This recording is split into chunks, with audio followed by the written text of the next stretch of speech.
Hello, everybody. Wait, how do I do it? I think I saved my name first. I don't know why I'm having a brain fart. Hello, everybody. This is Joshua Hatton with the One Nation Under Whiskey podcast. I'm joined today, and I'm joined, as always and forever, by my good friend, my business partner, the whiskey wizard, the man who's looking more and more like Dumbledore mixed with Fidel Castro every day.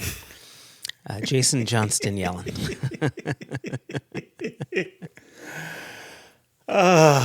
Yeah. Hey, let's open here. Just quickly letting all of our listeners know that a very dear friend passed recently. And as you're talking about the Whiskey Wizard and the Dumbledore and the Fidel Castro, this was a man whose style I am clearly looking to replicate. And so the wonderful, wonderful Harvey Fry. Yeah. Famously out of Washington, D.C., famously associated with Jack Rose Dining Saloon. Unfortunately, passed recently at the age of 82. Yeah. And he was a great guy for visiting in D.C. He came through, spent time with us in New York as well. At the Jubilee. We had a wonderful time with him at St. Andrews after an evening one time. I remember that. And his poem. He was I remember him reciting that at you right across the table. And when I say reciting, he barked it at you from memory across a table at St. Andrews. That was a wonderful, wonderful moment. But I would go through to DC. I would see him at Jack Rose. I would pour him single cask nation stuff. And he would always be unflinchingly honest with what was being poured. There was never a sense of him playing favorites.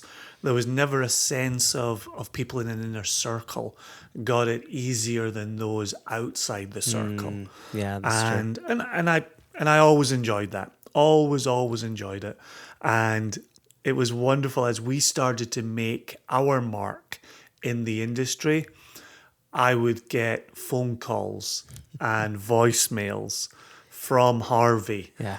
And I'm not going to try and replicate his voice, but it was gravel being passed through the engine of a Harley Davidson motorcycle while you were pouring single malt, single cask strength whiskey into your ears. It was that type of voice. And I don't know if I've even got close to an approximation of his voice. I remember. But when he's... Oh, go ahead. But when he started calling me up for 6-packs of our stuff, or saw some scores coming in from Serge Valentin at Whiskey Fun, and would then call up and say, I need 6 of those, that was a wonderful, wonderful moment. So unfortunately, Roberto and Bill and Harvey and Jared Card and myself had been trying to schedule a whiskey get-together in DC. COVID hit. It's been over a year. None of us scheduled it. We all wanted Harvey to hole up in his house. Ultimately, it wasn't COVID that got him, but we protected him through all of COVID and we didn't expose him to unnecessary risks. And I'm really bummed that I never got that final tasting with him. Wonderful wealth of knowledge. But what were you going to say, Joshua? It was one of these times when Serge reviewed, Serge at Whiskey Fun reviewed one of our whiskeys, and I think it was our Laphroaig 5. We got 92 points on that. And somehow, some way, because you were closer with Harvey than I was, but somehow, some way, he had gotten my phone number. I don't know if you gave it to him or Jared gave it to him, but he called me up just excited, and like you had said, it's like he's talking through gravel and cobblestone, just and he was just so excited that Serge gave you 92 points. You got 92 points on a 5-year-old Laphroaig, and he was so excited for us, right? Because like you had said early on, he he would always give us his honest opinion, and we'd always look to him for that. And Serge is obviously someone that he respected a great deal, and I think he was excited for us that Serge had given us that type of score for that Laphroaig. I'll never forget that call. Yeah, I think the fact that we came out with an Arran finished in Pinot, that's not a Harvey Fry whiskey. No. We had a Kilchoman 4-year-old where he saw the potential for the distillery, but it was still such early doors that it wasn't really resonating. And then we had a Benriach, a peated Benriach 17, which was Highland peat.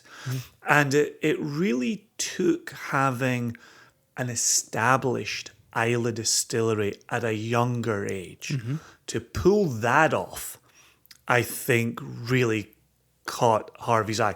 He was also a huge Laphroaig guy and would tell me repeatedly to my face in DC at Jack Rose that it was the older, like mid-teen, sherried Laphroaigs that the Scotch Malt Whisky Society were putting out. Those were the good Laphroaigs. Those were the good single casks.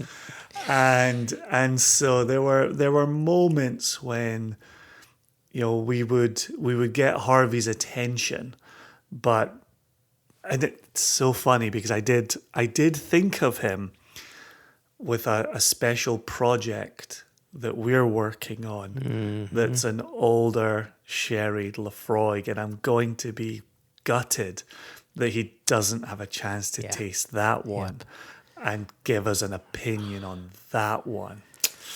Gosh, the fact that bottling is now associated with two dear friends who have passed on to the other side. Yeah. Jeez Louise. Wow.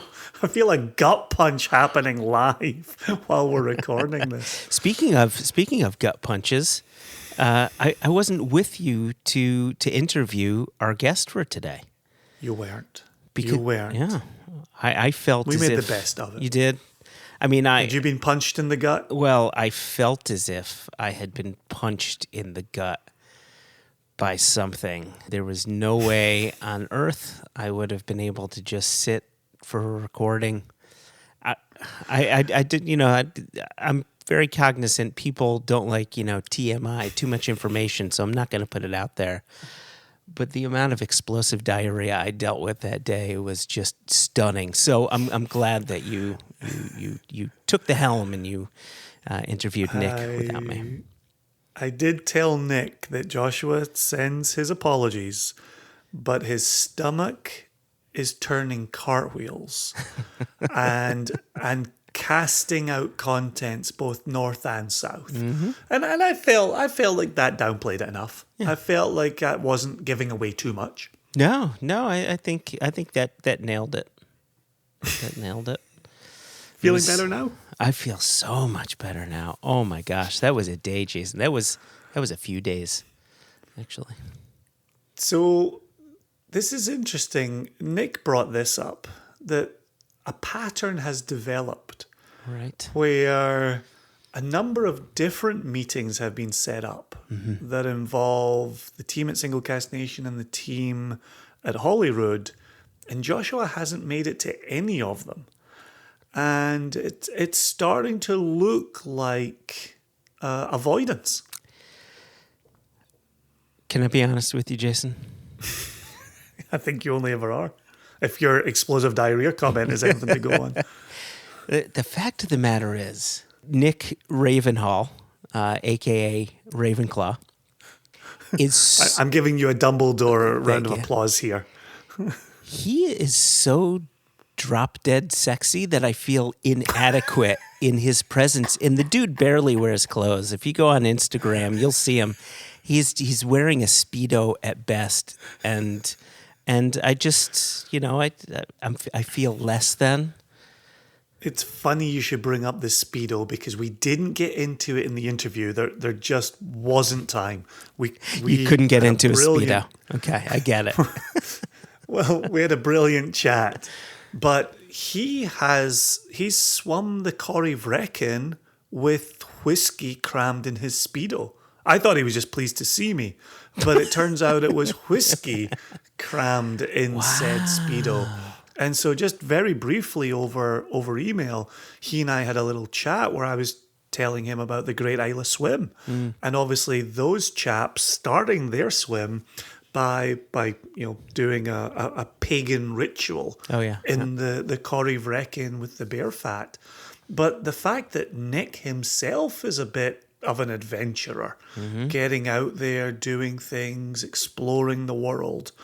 Yeah, really speaks to a chap with a like mind. Not that you and I are going out and doing any of that stuff, but that we know people who do. Yeah. We've been in spitting distance of people who do. Yeah. Need sponsorship? Let's talk. Need someone to sign a check? We might be your guys. But I love that. I love that Corrie Vrecken connection with our chaps and the expedition, and then Nick doing his little bit. So, I know we'll speak again, both over drams, and we've talked about breaking bread now for, a couple of years, and that still hasn't happened. Yeah, But I think he'll be back on the pod as well. I wouldn't be surprised to see that. And Nick, if you're listening, hoping you're listening, it is nothing personal. Shit literally happens. Shit literally happened, and but we will see one another, and we will share drams and bread and hugs, and there you go. Yeah. So just to very quickly set the scene for our dear listeners, Nick is currently in New Zealand. I continue to be in Virginia, and we actually did a Google Hangout with him at his parents' house off in New Zealand. He will tell you the name of the town. I'm not going to attempt it at this moment because it'll just be embarrassing for me. but Nick will give the name of the town in the interview. But as we've been doing all the way through COVID, he recorded locally to his machine. I recorded locally to my machine. There were moments, the Google Hangout wasn't particularly well behaved. And so there were moments when he and I were doing our best to kind of fill in the gaps in a dropped sentence or in a dropped question or in a dropped response. So if the listener encounters any weird moments where the two of us seem to be on a different page from one another, know that we were filling in buffering gaps. However, the quality of the audio is not going to demonstrate that. So I just wanted people to know that we had a brilliant time talking to each other. And we probably spoke an hour and a half, an hour and 3/4, and you'll tidy this up or you will have tidied this up in post. And it'll be a hair tidier than the actual raw audio. But yeah, Nick and I, and I can say this because you're never there being a third or fourth wheel. But Nick and I just thoroughly enjoy one another's company. And, he's such an easy chap to talk to. His journey is fascinating. And we spend a good portion of the intro talking about that spark. Where did this begin? Where did this go? Then we go into talking about Holyrood. Then I've got some general questions for him. Independent bottling, the New Zealand scene. One of the things I was saying to him is our listenership in Australia and New Zealand is growing in leaps and bounds. And one of the questions we took in our, the mailbag portion of the Bill Lumsden episode that kicked off season 5 was about the rise of Australian and New Zealand distilling. And Nick addresses that in a later part of the interview as well. So, yeah, we covered the gamut, just like Bill Lumsden. There's a whole bunch of stuff we didn't even bring up that we could bring up in a future chat. But any last questions for me, Joshua, before we throw it over to the chat? Of the hour and 37 minutes, because that's the actual time signature, by the way, hour and 37 minutes. Because We were talking both before and after we hit record. Well, the recorded portion was an hour and 37, and I haven't listened back to the audio yet, but that's my plan this evening. Of those minutes and that hour, how much time was spent on Hobbiton? Go. I did bring it up that's a thing that you've got eyes on. I would say a good 8 or 10 seconds were spent on Hobbiton. Yeah, okay. I appreciate you just bringing it up, right? I just threw me a little bone, the smallest bone imaginable, but... Yeah, it was more along the lines of, I'm going to spend months and months on whiskey things, and Joshua's going to go to Hobbiton, and then see what happens after that. All right. Let's hand it over to your conversation with the good Nick Ravenhall. Hold on tight, here I come.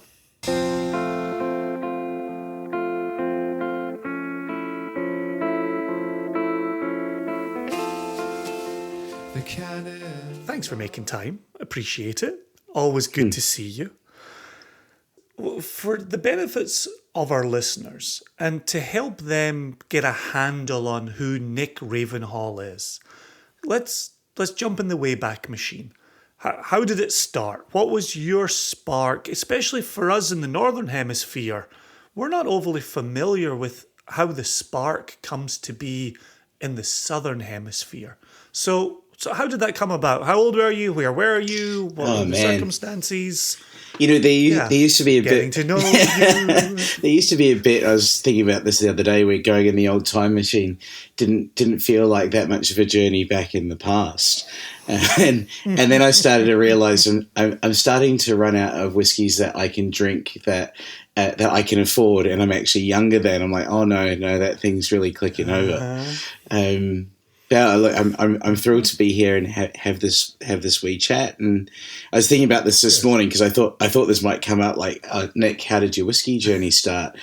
And it's all a bit ridiculous when I think about it.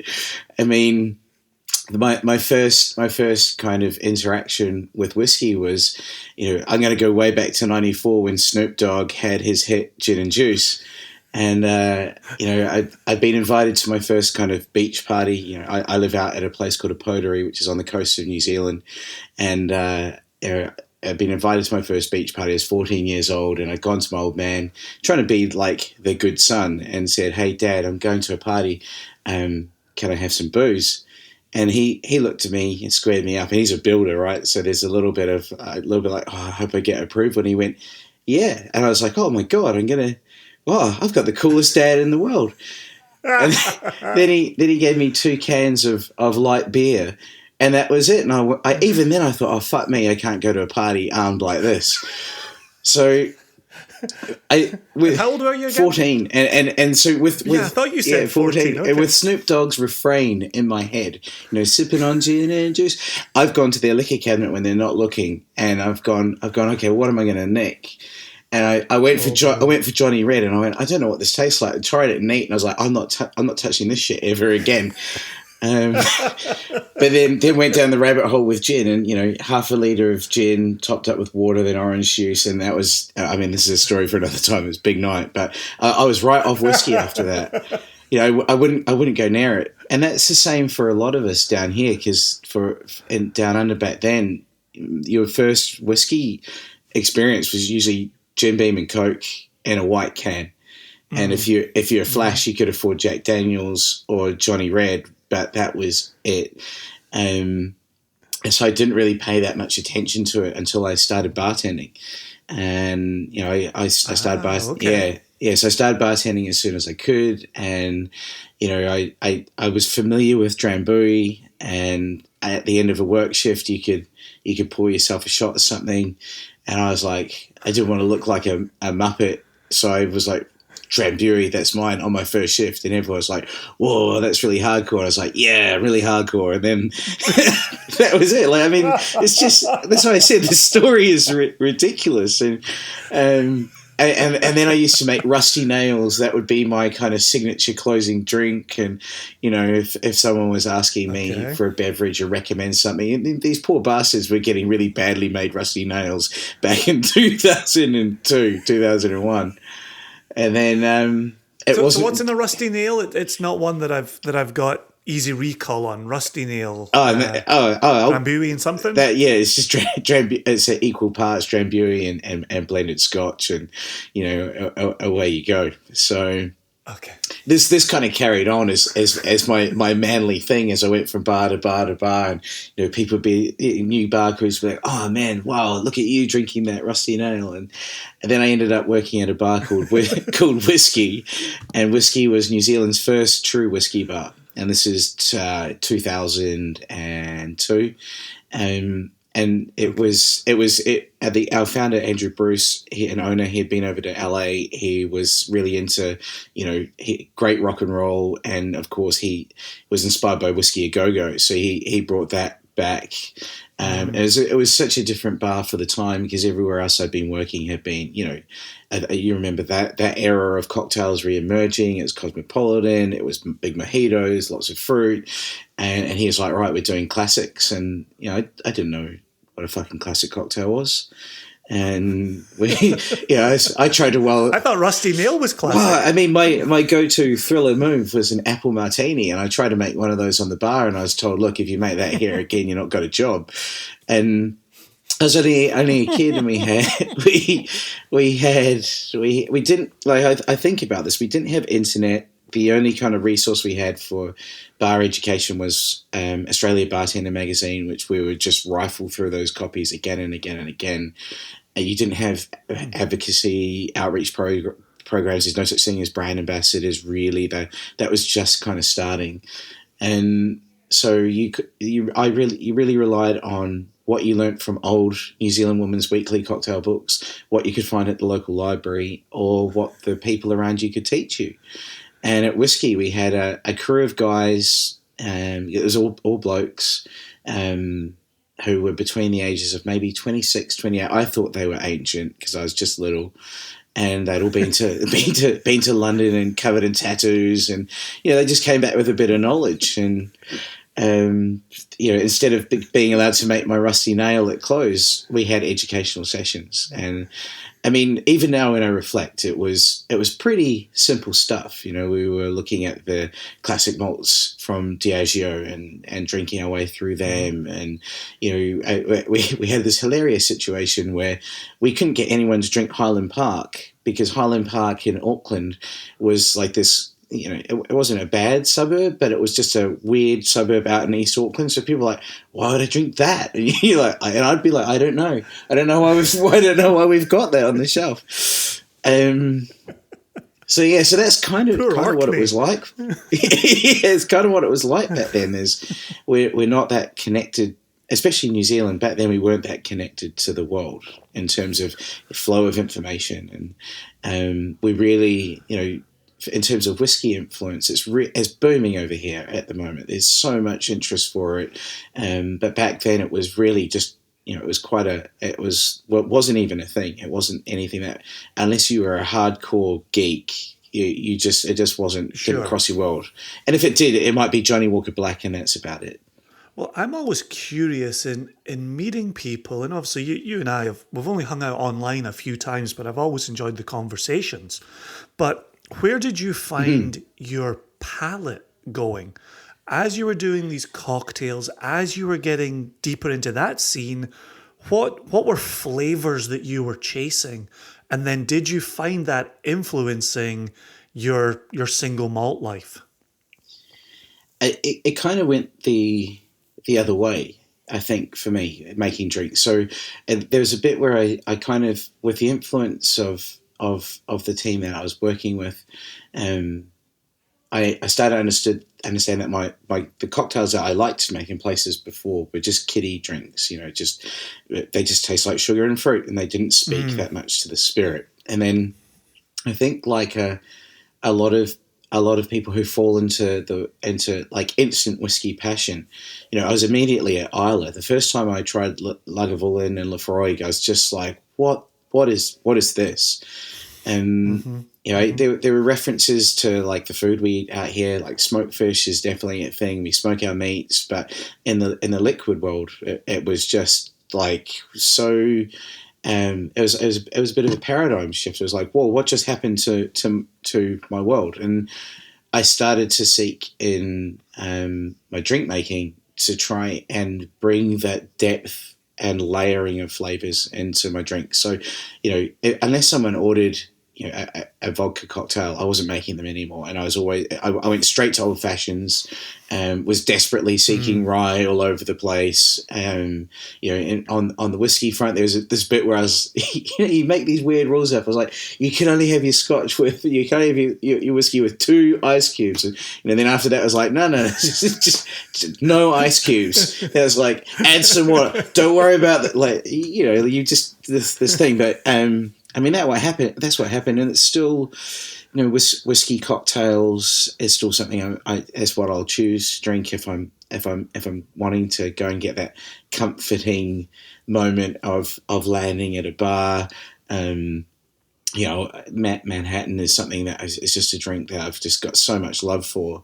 I'm feeling a bit of regret now. I had this phone that I was with me for half my career, and I had all these photos of Manhattans from bars all over the world. I mean, I lost it, of course, but there's just something with the layer of flavor, which just be, it's a rabbit hole. We're in the rabbit hole.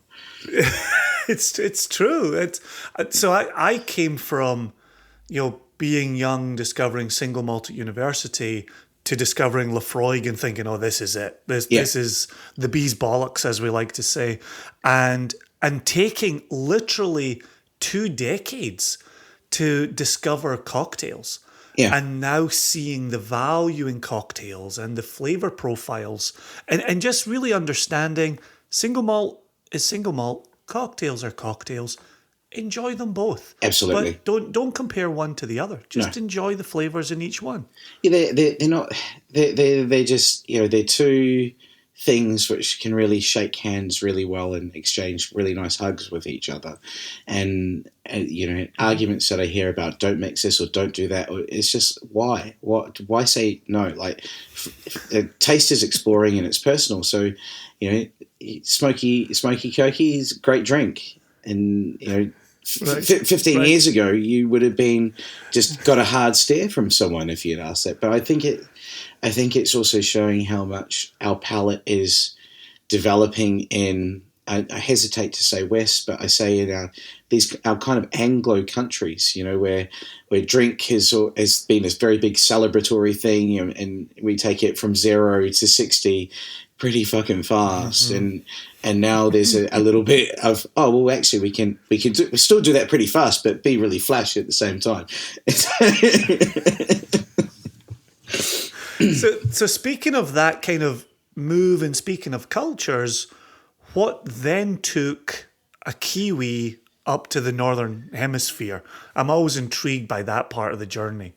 I think there's 2 layers, right? There's a bit where in New Zealand we have, because it wasn't straight to Scotland, it was via Australia first, and okay, yeah. So I think comparing New Zealand and Australia, I'm making some gross generalizations here, but here in New Zealand, it feels like we have this very close connection within the country to the UK, and I've seen it now when I've been back home and watching the news, and I've got my partner Liv here with me, and she's from Gloucestershire, and she's like, "Wow, you've got a lot of British news on your TV," and I'm like, oh, "Holy crap, we do!" And then 90% of Kiwis leave after we finish university, and a lot we wash up in London, and then you start to think, well, actually, that's what our parents did, and they went after their grandfathers were in the Second World War, because that's where most of their went, and then the next experience beyond that was their fathers who also went for the first one, and then you go beyond that and you're at people coming back this way. So I think they're like, just without the whiskey connection, there is this natural journey which happens of going up. And if I think of where I'm sitting right now, if I flew 3.5 hours, that's how long I have to go to hit Australia, whereas if I'm sitting in London, if I flew that far, I'm in Moscow. Oh, wow. So it's we are It's very different. Yeah, it's very different. And so there's this sense of we're always watching the outside world. We're always, we're at the whim of what happens internationally. And we have a very outward-facing country that way. So you want to go and see it anyway. Like, you don't want to just be like, a lot of New Zealanders, you'll talk to them, and part of our cultural fabric is the story of what our journeys around the world were like. And then with the whiskey lens on it, I mean, where that happened, it was when I was a bartender, I had this feeling that we were in a very immature space with what our bars were offering, and I felt, we got tons of Irish bars here. I'm like, Irish bars are great, but we're in fucking New Zealand, and there'd be like a Lone Star down the road and TGI Fridays, and my head was like, but where's our things? Where's our place to express the stuff which we stand for? So I had this like, I can't believe I'm saying this on this podcast, but I had this vision that I wanted to change the face of New Zealand hospitality when I was a kid. And I Good on you. Yeah, and I wanted it to bring to life, so that if you came down to New Zealand and you walked into one of our bars, that you got a sense of what it was like to be Kiwi, and you were and given this really welcoming hug from our culture.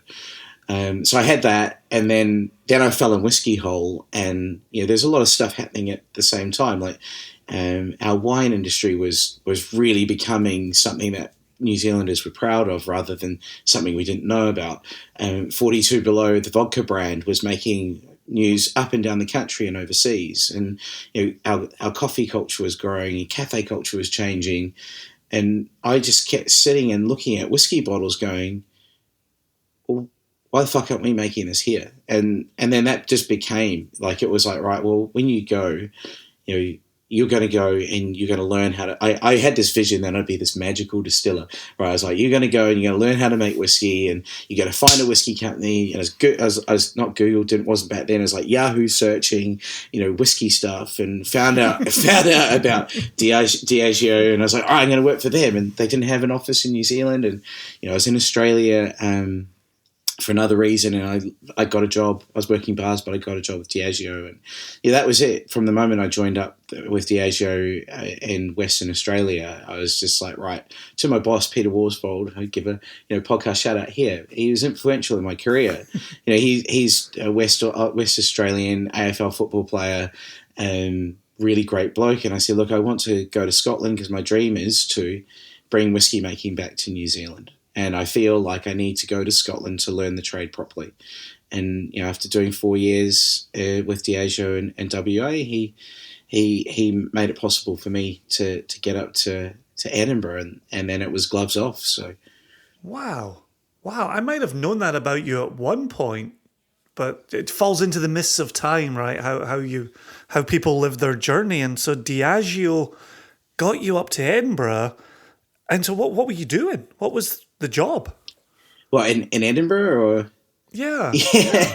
Actually, both. I'm curious what you were doing in Western Australia and then also in Edinburgh. Well, I was over there playing lacrosse. That was what I was doing, and I was supposed to see, weird segues with life. I was supposed to go to Japan and teach English and play lacrosse up there, and then that all fell through because I in the Japanese lacrosse playing system, you have to be at training 5 days a week, and the people who were going to give me a job took one look and went, "No, that doesn't meet your visa conditions. Job done." Oh wow! Yeah, and I was like, "Oh shit, what's happening now?" And then, I went back to Western Australia because I'd been playing in a tournament there the year before, and I found a club and wanted to play at a better level, and so I was just there. It was straight first year out of uni, playing ball with the boys, working at bars at night time. It was carnage. I wouldn't want to live that again. I don't think I'd survive it. But I was lucky enough to get a job as like a little sales merchandiser. So my first proper adult job, and my dad's hilarious because when I left, New Zealand, he was like, make sure you get yourself a proper job. You know, he's a man of the tools, and you know, he didn't see bartending as a real thing. Even now, he sees me on my computer, and I can just see him shaking his head. But so yeah, I got this merchandiser job, and you know, my job was just to follow the sales rep after her calls to the different places and build, you know, Johnny Walker promotional Smirnoff Ice displays, and then it became a sales job, and you know, then kind of went up the ranks, which was cool. And then when I went back, I came back to New Zealand before I went over, but when I came to Scotland, it was, you know, it was a weird thing because my boss has said to me, we can get you to Scotland. We'll get you a job lined up on the other side, but you've got to get yourself your visa sorted. And I was just, back then I was 28, and the visa thing it clicked over when you're 28, so you couldn't get your traditional working holiday one, right? So I was doing interviews with distillery managers in Scotland, no Zoom, no Skype, just a phone, ringing them. Time difference. I remember speaking to the guy who was running Oban at the time, and I was like, yeah, I'd like to apply for your visitor centre job. And he's like, who is this? With my accent, right? I'm like, you know, and I was giving him like the romantic spiel about wanting to learn how to make whiskey. I got laughed down the phone, and then I got hung up on. I'm like, fuck me, this is not working. So, you know, just to add to the story, I came back to New Zealand. I spent 6 months with mum and dad because I just was like, I'm just going to book the ticket. I'm going to go. I'm going to figure it out up there. And then, you know, that I still needed a visa. So my girlfriend at the time, this lovely lady I was saying, was from Sweden, and she was just like, why don't we just get married? That'll sort your visa out. So, oh no! Yeah, so we did. I mean, the things you sacrifice for whiskey, right? So we went down to the registry office in Perth. We did the marriage thing. We had to do practice vows. So the guy was standing there saying, right, now you say, I, Kylie Minogue, take you, Jason Donovan, as my lawfully wedded husband. And I had to say the reverse back. We got that done. I forgot to tell my parents. I didn't think anything of it. And then we were at the pub having a beer after. I thought, shit, I better tell Dad. So I've rung Dad. I'm like, oh, Dad, I'm down at the pub. He's like, oh, good. How's it going? I was like, yeah, good. Just let you know, I got married just now. It's not a big deal. It's not a big deal. And he's like, okay. And I was like, it's just so that I can get up to Scotland and get on with this whiskey stuff. He's like, okay, yeah, no problem. Get it. And then like the little coward I was like, so you can tell Mum, right? And he's I got my bollocks kicked when I got home, but you know, I got up to Scotland eventually 6 months later, and here I was, you know, landed in Edinburgh and Whiskey World, and all the dreams were about to come true. And then I'd said, you know, Worcestershire had lined up that I could go into operations, and so my expectation was, right, here we go. You've done your sales time. You're going into ops. and I turned up at the office, and they're like, right, so here's the keys to your car. You're going to look after this area called Perthshire and Tayside. I was like, what? And they're like, yeah, there's no ops roles available right now, but you can do some sales. And I was, oh wow, yeah, okay, yeah, and it was a bit of a punch in the stomach because I was like, wow, what? This isn't what I came up here for. And then, you know, you just roll with it, just get on with it. You're here, you know, you got your visa, you're okay. You got just do it and figure it out. And I said, so where am I going? And they're like, Dundee. So okay, cool, all right. And that was a shock for Dundee, and that was a shock for me. First walked in the doors. So that I mean, this is I know it's got a bit convoluted, but that's how I ended up in Scotland. And you know, the first 6 months, you know, I was a little shit. I spent most of my time, because my patch went all the way up to the Cairngorms, and then it went out across to just south of Aberdeenshire, and then all the way down the coast. Mm-hmm. And hey, there's some good distilleries in that bit of land. So I was absolutely, yeah, I was visiting them all. I'd be like, right, where's the next one? And then I'd look at my sales calls, and I'd try and cobble enough sales calls together to rip around the sales course so I could go up to the distilleries and spend some time. And I mean, it was hilarious because, trying to plot a sales call, around Dalwhinnie it's not a thing. And even for the pubs who were there, people would take the call because they'd never seen a UDV rep before. They're like, check out this guy. It's the they don't even know we're Diageo. They're like, it's the UDV guy. What's he doing? Wow. Yeah. What a place to pitch up with them. But you got to see your Dalwhinnie. You pulled it off. Yeah, I mean, it was actually a really good experience because I was spending that much time visiting these places and just because I was part of the company, I was being allowed in as a non-tourist, and and as the guides understood that I was really there not just out of curiosity but out of passion, then I got to learn more just by asking questions and being told the spiel, which wasn't your standard visitor centre spiel. And the thing that I worked out pretty quickly was I'd make a terrible distiller and be useless at operations. So I kind of thought, well, your job is, if you want to do this dream back home, is to learn the entire trade. If you're going to build something in New Zealand, then you should really make the effort to learn the ins and outs of everything, because the distilling aspect of it, the warehousing aspect of it, I started to get a sense that it was just one key lesson. You couldn't just go and learn to distill and then, badoosh, you've got a functioning business. So it was a really, really great opportunity. So and fun fucking. I love the fact. I love the fact that even through all of that journey, you were still thinking about what you were going to return to New Zealand to build. Yeah, like your mind never, or maybe that's the question. At what point did your mind move away from? Never. Assuming it has. Never. Right. Never. I think there's just been these moments where in my journey, I've taken the build a distillery idea and gone, okay, that's something that is still there, but you've got to focus on this because this is what you're learning now. But the South Star, so to speak, has always been, get home and build. But also there's a bit where I feel like because of the journey that I've been on, and it's been such a long one, it's been nearly 20 years now, and it's been through many different aspects. I think one of the things, and I suppose this will come up when we talk about Holyrood, is we're in this really brilliant space of new distilleries opening up all the time and people realising their dreams. And I think if you're going to be part of a new whiskey conversation, you've got to have something to say.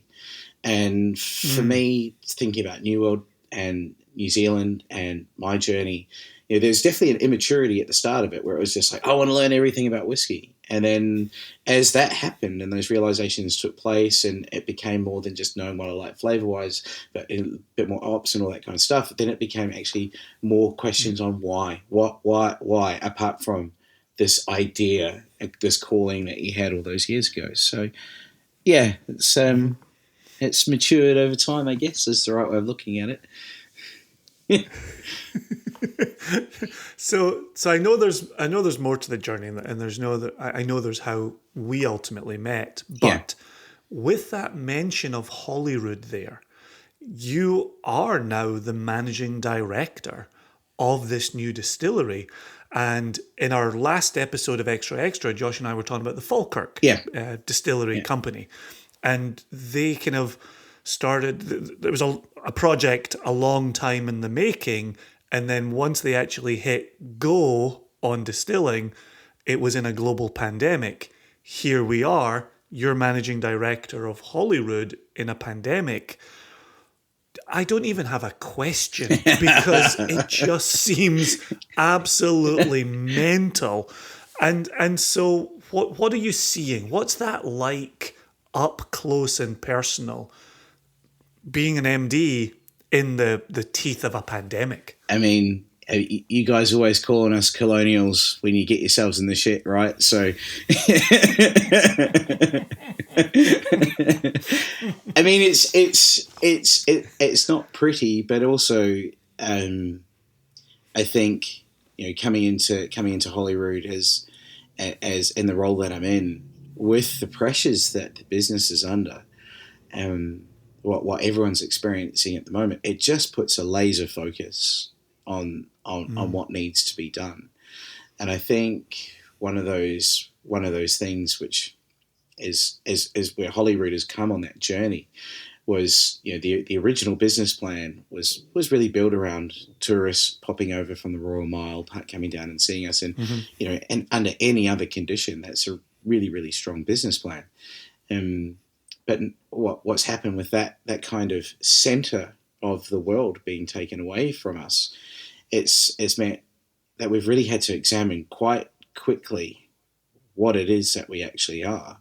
And I feel that, as much as having a visitor centre and knowing that those numbers de-risk your plan, help you lay down more stock, blah, blah, blah, blah, blah, what had happened was it had shifted the focus away from what we truly need to be doing, which is being a whiskey producer.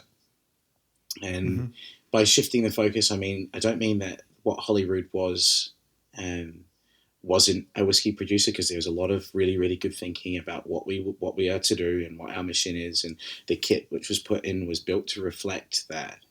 The thoughts which are at the heart of Holyrood from it was established was to focus on flavour, and the thoughts were not to cut any corners on production and bring to people the whiskies that they'd always have wanted to try. And all that rings true, but when you've got a massive expense like a visitor centre to run, you start compromising between those two things. And I think the business had just gotten itself in a bit of a tailspin, where it just wasn't sure on what had to be done.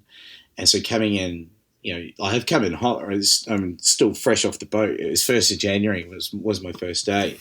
It was really quite, in terms of the pressure, quite easy to without the emotional connection to the business or the liquid or the journey, just to go, hey, it felt like a little bit like triage, right? Like you just and you're like, right, okay, we're just going to lose that leg for now, and try and stitch your head back on, that's kind of what it felt like a little bit. Gosh, I've only had one coffee. That's a visual. I'll be very open. There was a point where the business was down in terms of cash flow. We were £22,000 in the bank, and that's a vicious place to be in. Wow. And one of the things which really I took really, really seriously was, here I am, 20 years in my head, moulding the distillery I want to build, and here I'm talking to Rob Carpenter, founder of Scotch Malt Whisky Society Canada, and I'm watching his journey, which is a lifetime's journey in whiskey as well, imploding in front of his face. And there was just this deep call of respect for that journey that I felt, which was like, right, what can we do right now to save the business?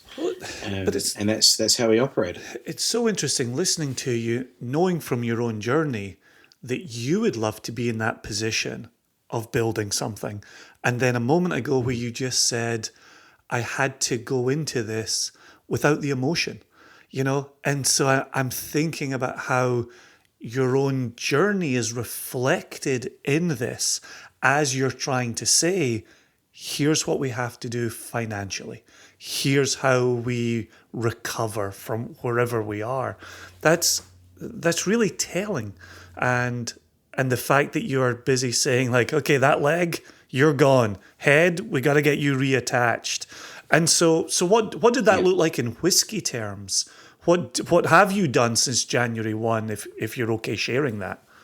Yeah, 100%. Just to touch on that emotional piece, the divorcing the emotion was a little bit of just internalizing any worries and fears about just saying the hard thing. And then it kind of became reversed. It was like, I just felt we're not losing this thing. That we will not lose this distillery.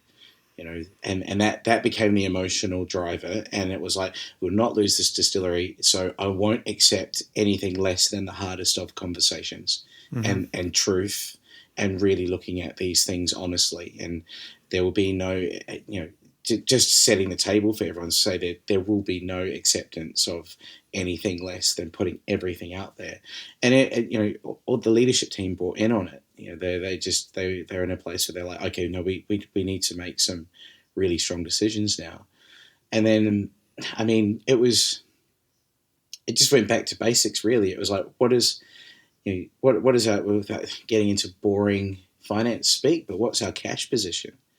Where are we cash wise, and how much are we spending, and when is this all going to blow up in our faces? And external to the business, before I joined properly, still having conversations backwards and forwards. And the first early decision that I made before I was even in the business was shut everything down. Just shut it all down. Close. We're already closed in Brandholm because we had another lockdown, but it was shut ops, shut warehousing, shut production, close it all up, zero all of our costs as far as we can. And then let's try and get our feet underneath us, because we were just bleeding money. So we did that, and the team responded really well. I mean, we dropped that early, just like 1st of December. Everything was closed by mid-December, functionally as a business, and we went into stasis.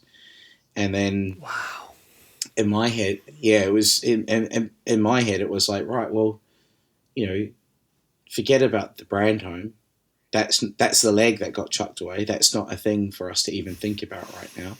And the government gave us until end of April, which has now been extended till end of September, furlough. So everyone on the Brandholm side of everyone went into furlough, but with the Brandholm people knowing that they would be the last to come out. And it was like, look, sorry, team. If we can find other jobs for you to help in the meantime, but you're all on ice until we get this moving. And then it was like, okay, so Brandholm, that competing distraction from before, that's gone. Let's be a distillery. Right?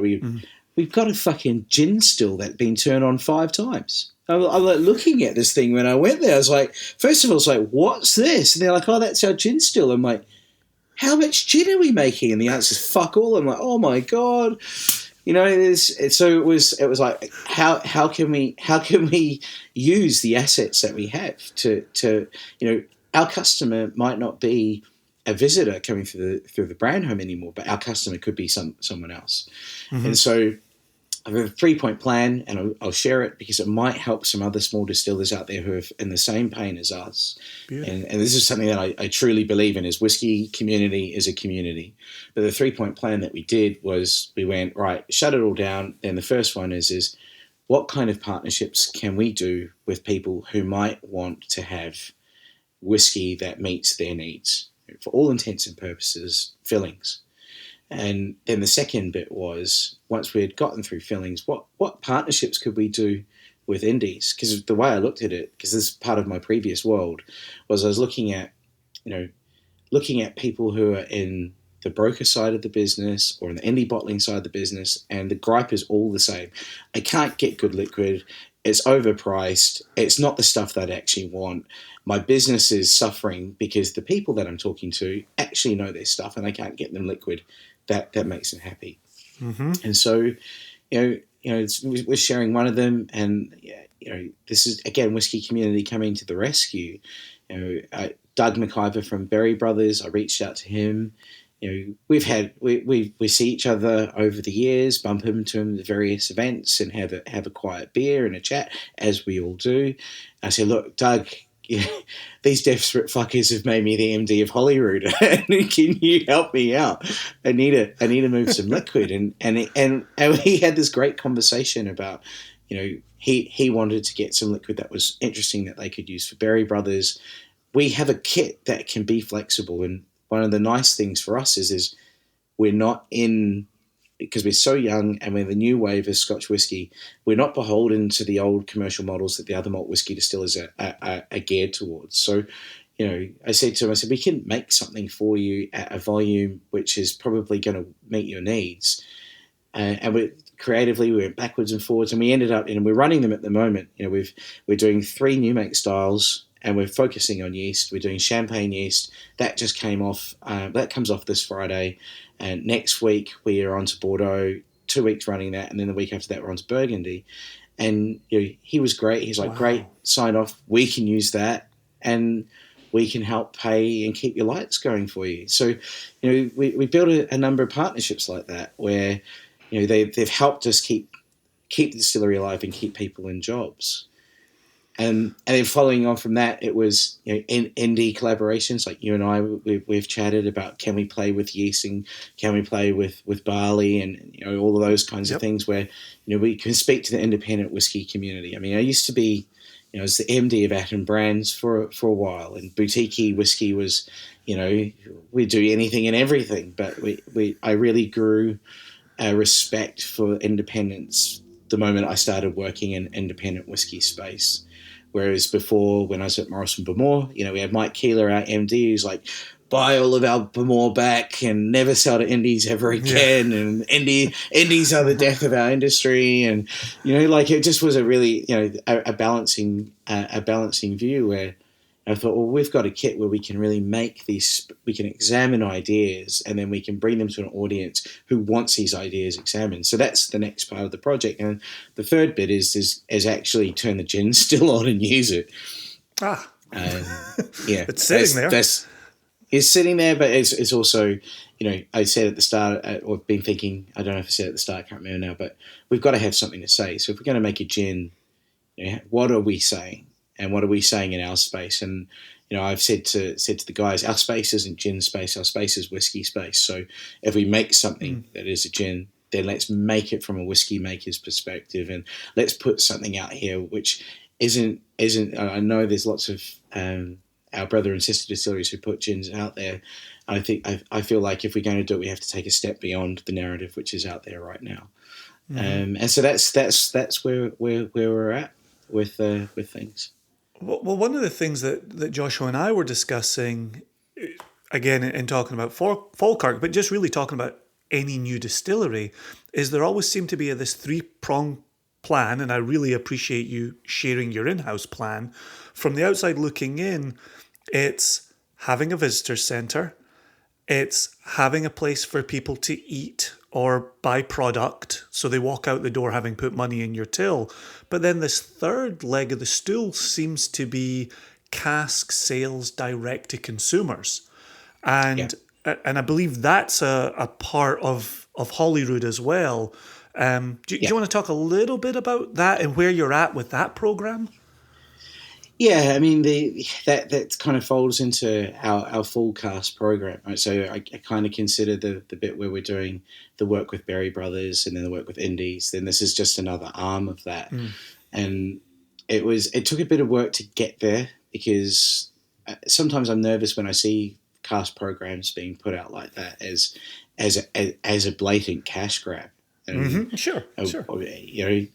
We're definitely doing it to raise funds for us to help us run our business, but at the same time, I was nervous of that space because I don't know how up to the play your listeners are with cask world, like that level of cask world right now. But there are lots of changes happening in the single cask trading game where it used to just be sell single cask to independent bottlers. Now they're in whiskey investment funds and prices being overinflated, and I'm really nervous about our whiskey going into that world, especially before it's come of age. So when we looked at that as a model, it was like, well, what are we actually trying to do here as a business? What is our mission? And it came to, after lots of backwards and forwards and lots of thinking about those things I said earlier about flavor and quality and all of those things. Everyone's doing that in our space at the moment. And it felt like it wasn't really what our mission was. And it became clear that our mission really is to do all those things, but they just support the overall kind of unleashing of Edinburgh as a whiskey destination. And even when I say it, I came up with this unleashing Edinburgh's whiskey potential, which sounds a bit naff, but it also just, every time I hear it, I'm like, why the shit has no one built a distillery in Edinburgh before? Like, why have we, and I used to live in the city, I used to live in Leith. I'm like, why do we only have the Scotch whiskey experience? Now, I love the Scotch whiskey experience, but it just seems the obvious tack on is to build a distillery there. Mm-hmm. Now, running a distillery in Edinburgh, I know why a lot of people don't fucking do it, because it's so fucking expensive. It's a nightmare getting your effluent out and your grain in, and oh Jesus, that's a whole other thing. So when that became the realization that was our mission, then became a thing of, oh great, well we've actually got something that we could make, and we can put it out in casks, we can put it out at a price which isn't offensive to me personally, and hopefully to other people. And so we got to go on this really cool rabbit hole of making whiskey for ourselves to share with hopefully our friends and family and our fans. So we, it's live now. You can find it on our website. But we did this cool project where we're like, it was one of those whiskey chats. It was like, imagine if we did local barley. And everyone's like, oh, yeah, that'd be cool. It'd be great to find a local farmer and get local barley, blah, blah, blah, blah. And then we've got this great kid, Elliot Rogerson, who's come over from Stewart's Brewing, who's part of our ops team. And Elliot's a brewer. He's like, I'm a brewer before I'm a distiller. And he's like, we've got to throw Edinburgh ale yeast in there. And we just went on this big...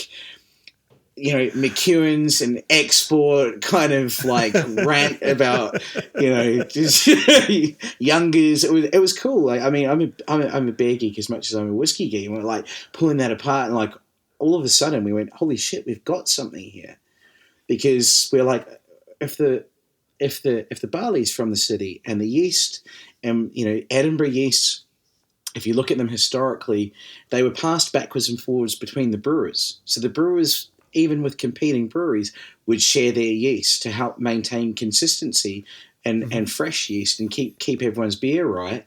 We're like, this is actually Edinburgh's story here right now in our hands, barley and yeast. And then there's a bit there where, because one of our mindsets is looking at one of the kind of challenges of throwing at the ops team is let's break whiskey. Let's break whiskey in Scotland. They're like, what? And I'm like, well, let's look at different ways we can achieve flavour.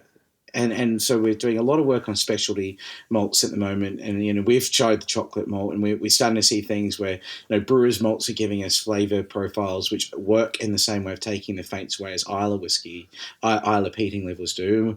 So now all of a sudden we're like, oh man, if we took an old 80 shilling recipe and we toasted some of those barleys so that we could get that kind of roasty flavour coming through the new make, and then it just completed itself, and we're like, well, what cask do we put it in? Because there's no Edinburgh casks. And then we were like, of course there is. Leith was a hub for sherry importation into the UK. So we just by talking and sharing, because everyone in my team, except for Rob and me and David, are all from Edinburgh, really.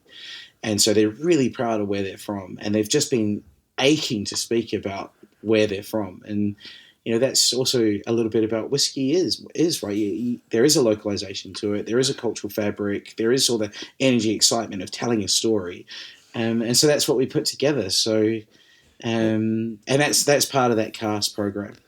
Well, and this leads in beautifully to another conversation that Joshua and I had started in the extra episode, which is we're now witnessing a rise of the lowland region. The lowland region has been, depends who you ask, slowly or quickly dying over the last kind of period of time here. And then we see, obviously Glenkinchie held it up and Auchentoshan held it up. But then we saw the new ownership at Bladnoch. And then we saw the purchase and build of the Annandale distillery. And then we just talked Falkirk.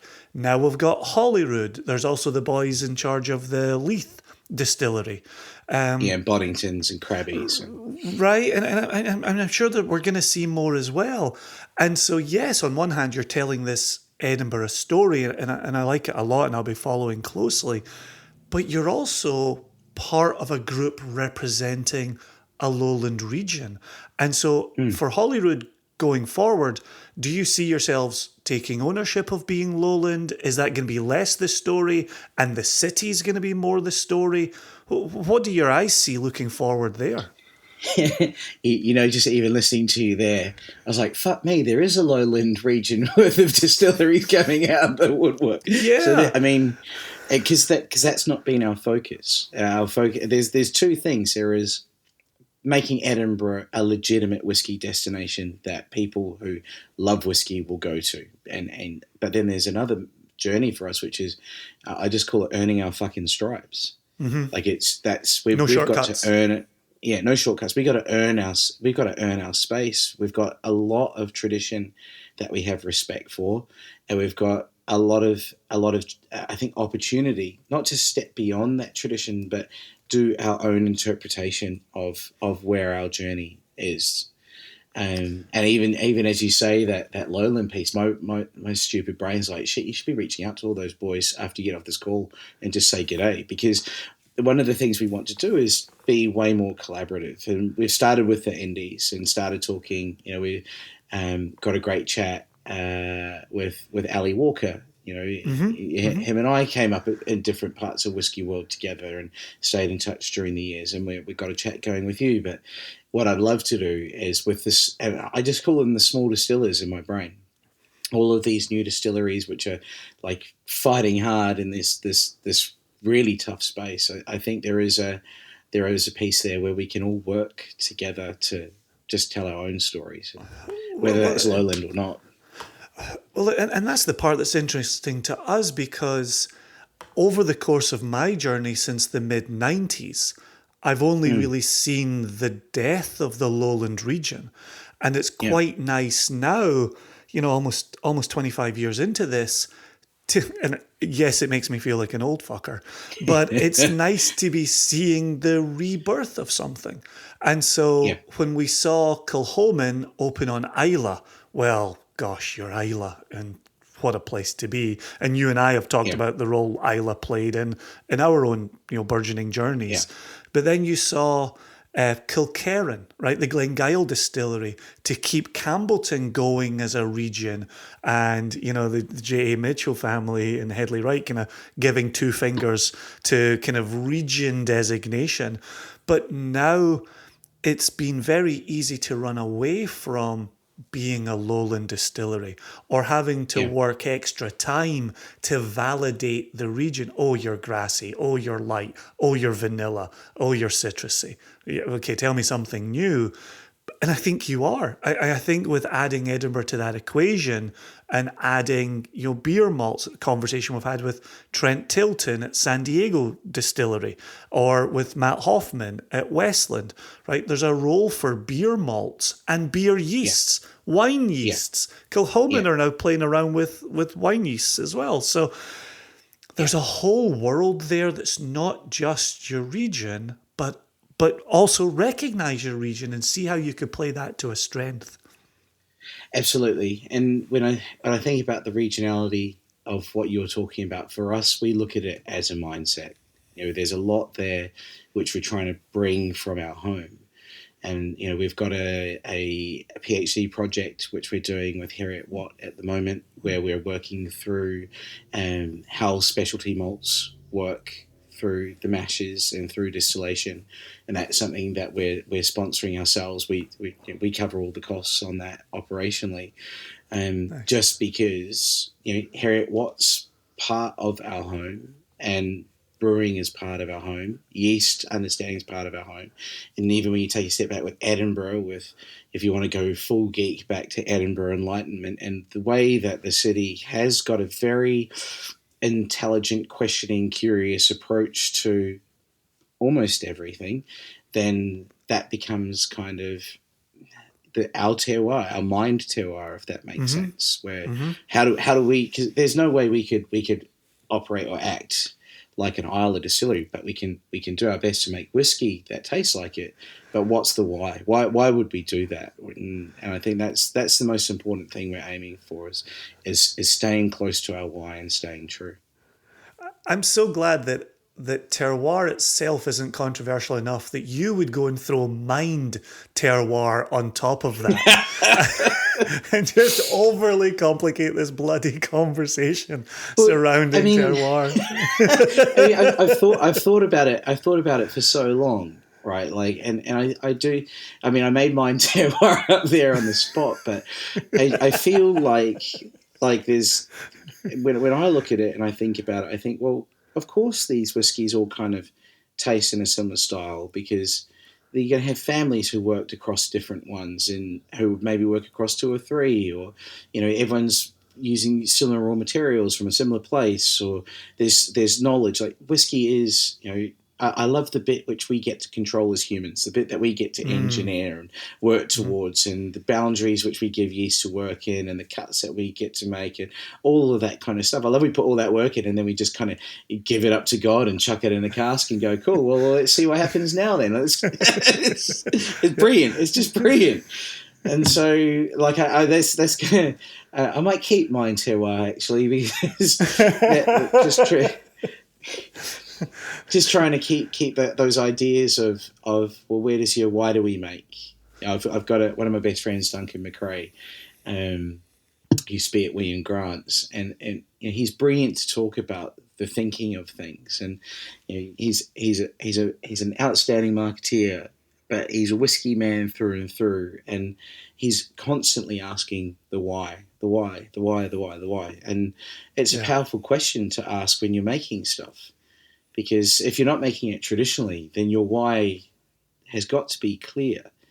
And I mean, it can be a why of passion because I love it, or it can be a why of exploration because I want to know more. But I think, if we, with all the new distillers and all the new world whiskey markets, whiskey producers coming on, that examination of why seems to me to be the mind terroir which connects us all. Yeah. So a minute ago, you were just talking about Atom, MD, that boutique whiskey company, and you've got this, I think, quite unique position of having been on both sides of the IB divide, the independent bottler divide. And so what did you expect going into independent bottling, and then what did you learn while you were in there? Yeah, it's a massive question. I didn't have that bigger expectations on the IB stuff when I first turned up at Atom, mostly because I didn't understand boutique. Like I didn't get it. I think there's a bit of me, there's still a little bit of me which in some ways can be a bit traditionalist, and I was looking at the labels and I didn't get the in jokes, and I was kind of like, what? I don't get what's happening here. And then also the OG job was to get as many whiskey advent calendars out there as possible, and also build bathtub gin. But then as I was traveling around the world and opening up the export markets, my distributors would be naturally drawn to boutique because they'd had enough of gin. They're like, well, hey, okay, bathtub, blah, let's talk about boutique. And I think that's where I really started to get under the skin of IBs properly. I mean, we've done, I used to work in Scandinavia for half a decade working whiskey up there, where that's where I first met Doug McIver from Berry Brothers, and we did a bunch of stuff with Stuart Thompson from over at Ian McLeod, and we'd do the Chieftains, and we'd do bottlings, right? But I don't think you really get an appreciation for the power of the conversation that an indie has until you're actually working as part of an indie. And we had it was really nice. It was always about the whiskey, which is always my favorite conversation. It was never I think what I learned was that our labels and our way of putting things out there, it made a kind of break with the heritage storytelling that you do as a brand owner. Sure. And I think with an indie, I think people, your whiskey fans which are coming to try your whiskeys, they're really, there's a lot of trust between that relationship of the people who buy from indies and the liquid that an indie has to get their fans, and the fans, they live and die by quality. And so then your job becomes really easy in theory, which is get great quality for an acceptable price. And that was really revealing. And I think there's a lot that brand world and indie world can learn from each other. And I think, I've brought that mindset into what I'm doing at Holyrood, is that having a strong relationship with the indies, you can look at it as commercially advantageous because that's a great thing to do for our business. But at the same time, and its wholeness and fullness, I'm not just saying this because you're an indie, but it is something where you can have these really powerful conversations. It's the whiskey fans who are buying from indies who have got the most to say about the category. And while they make up the smallest part of whiskey purchases, they're also going to tell you all of the red flags are the things which are wrong with the industry or stuff that they're not happy with, and the stuff that really needs to be paying attention to. Because if they're thinking it, 10 years later, mainstream's thinking it. It was the whiskey geeks who discovered Japanese whiskey first. Now my bogan lacrosse mates are drinking Nika from the barrel, and I'm like, oh shit, maybe it's time to move on. It's a little bit like that, right? So, I'm not sure if I answered your question, but it was just it felt like a revelation more than anything. And for Atom, Boutique became the mainstay for our export business. That was where the real opportunity was for us, was going out there with a bit more of a modern thinking indie bottler who had, what we wanted to do was bring exceptional liquid regardless of where it was from to the world, and that we wanted to build a trust relationship with our fans that when we put something on the table, that whether it was from Australia or Switzerland or Finland or Germany, that they go, okay, cool, well, I trust these guys. If they're putting it here, then it's something worth me having a look at. And that's also why we built out the small bottle set, so we could also make that. We just kept trying to make good liquid accessible. So yeah. But it's so interesting when you talk about trust, and absolutely, Joshua and I agree with you on that wholeheartedly. And it takes a while to build up trust, and you can lose it all too quickly. And so trust is hugely important.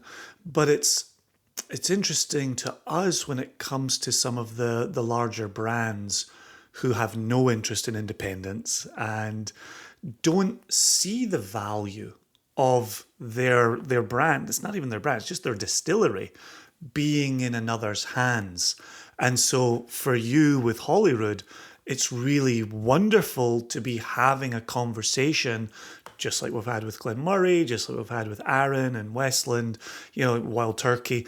It's wonderful to have these conversations where somebody actually sees the value in us, and then we can partner on interesting projects. So that's a little bit of a watch this space at this time, but I thoroughly enjoy the conversations that we've been having, and knowing that, yes, you're in charge of a distillery, but you also see the value an independent bottler brings to the table.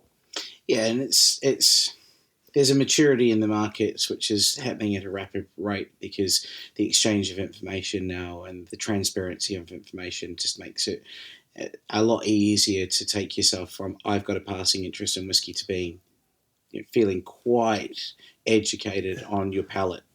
I tell you, man, if you ever launch a podcast, you're coming after One Nation Under Whiskey, because you have just set up the perfect transition into our listeners in Australia and New Zealand reaching out to us. And we had a question actually in the Bill Lumsden episode, which was, how much do you, Jason and Joshua, know about Australia and New Zealand producers, distillers?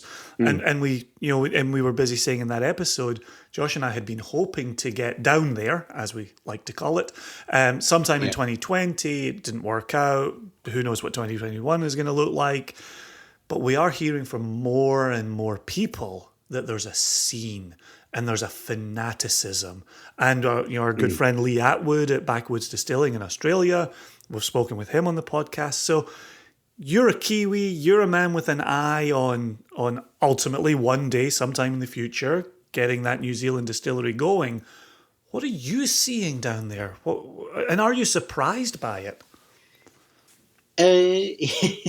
Yeah, I mean, I'm back home now, right? So I'm not in Scotland. I'm back in New Zealand, and I've I feel like I've discovered what's happening here, because for so long it's been from afar, and now I'm home, and I'm able to go and visit some of these places. So, in terms of discovering, I think in terms of New Zealand and Australia, I think New Zealand for some time has been quite far behind Australian whiskey making. And I was speaking to a brilliant compliance fire safety specialist, a guy called Rex, a few weeks ago, with the intention of my own place. And I thought, well, now's the time to actually start while you're in the country. Why don't you speak to these people?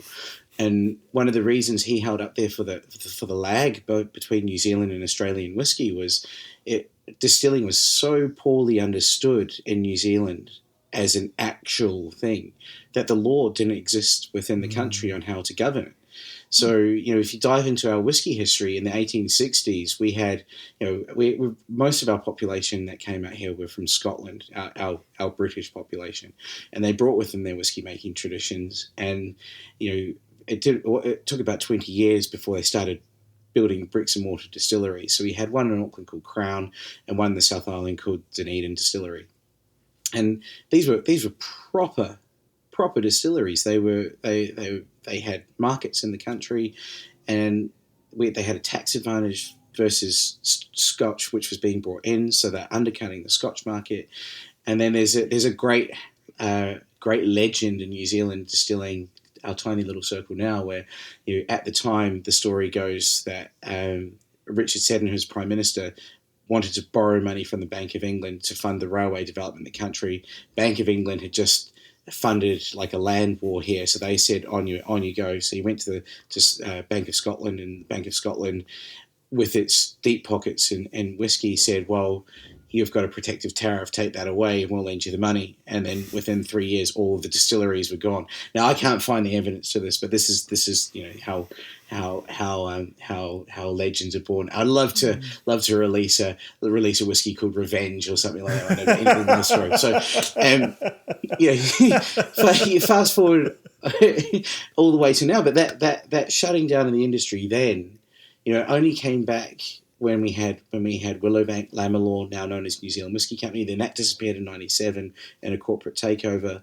So what I learnt was that it was at a council level that distilling regulations were set, because the central government level was borrowing legislation that they had cut and pasted from Australia.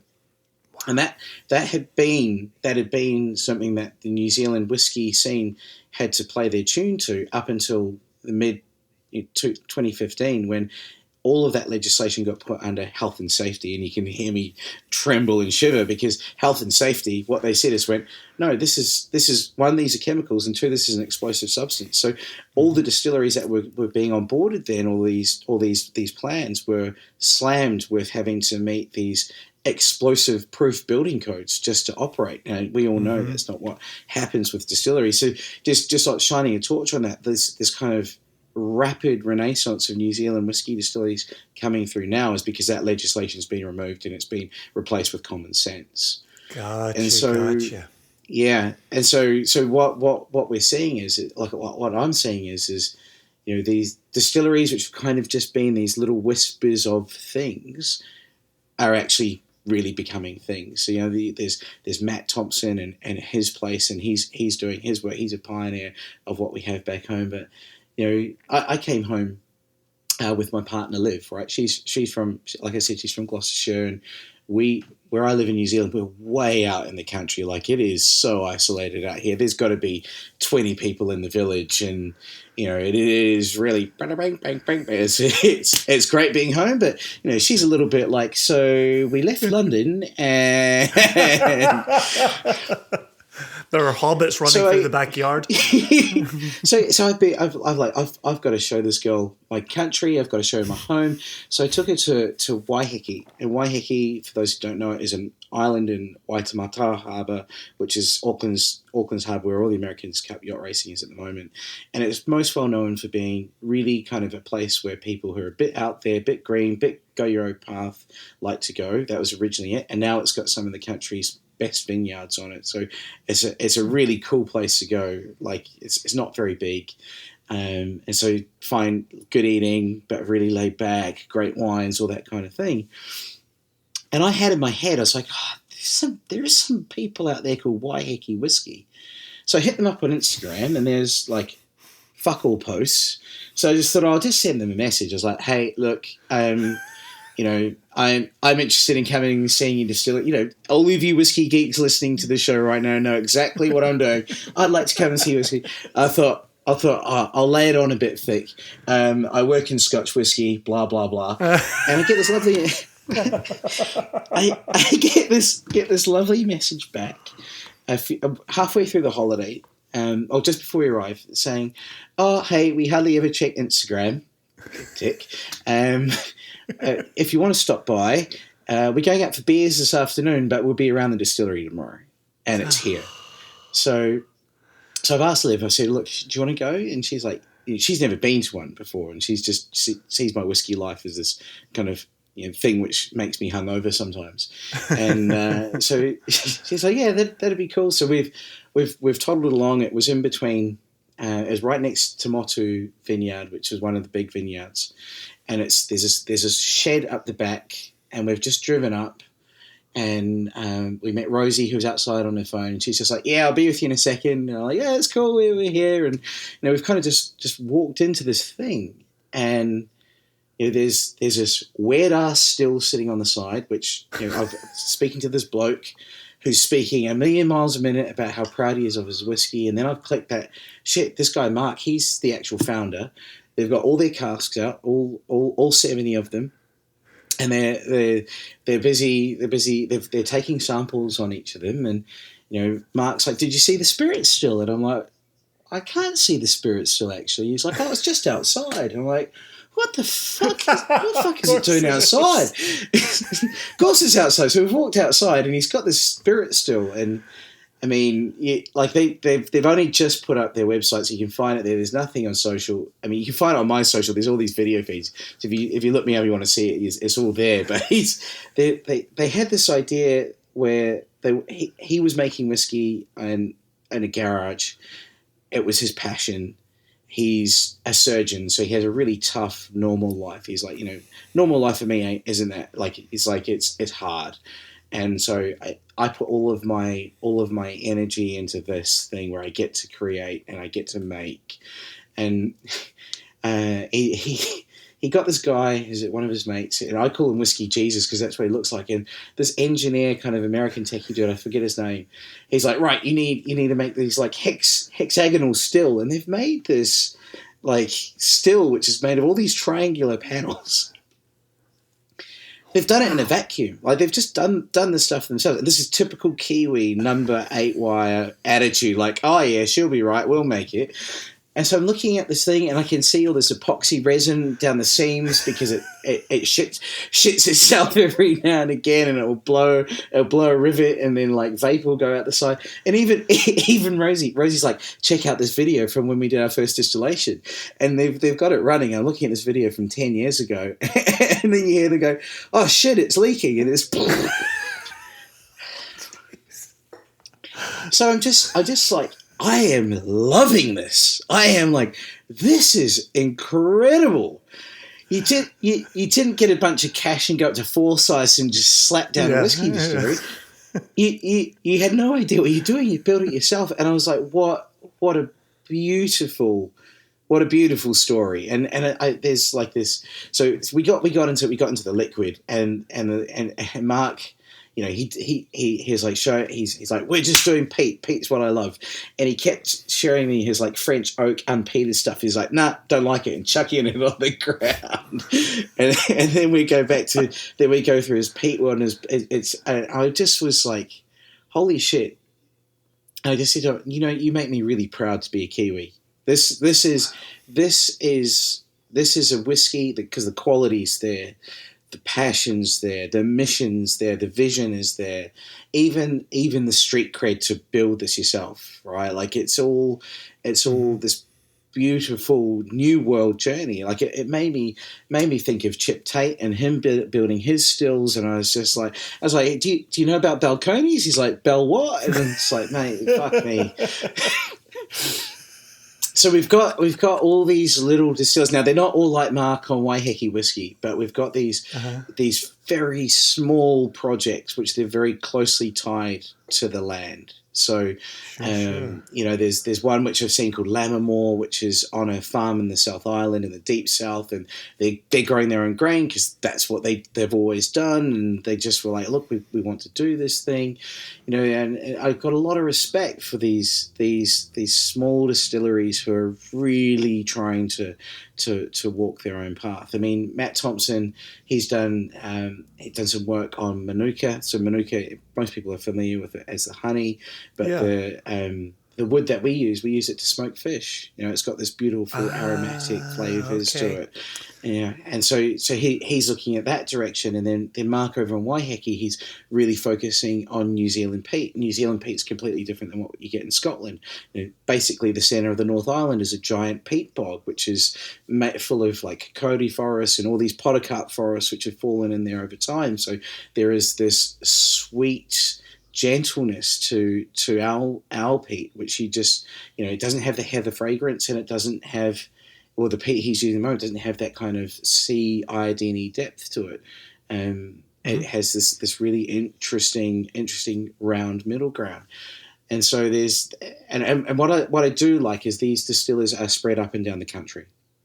So they know each other, but they're very beholden to different terrains and environments. Distilling in the deep south, Cadrona down there right next to the ski field is a much different proposition to distilling on Waiheke, which has, almost a subtropical microclimate.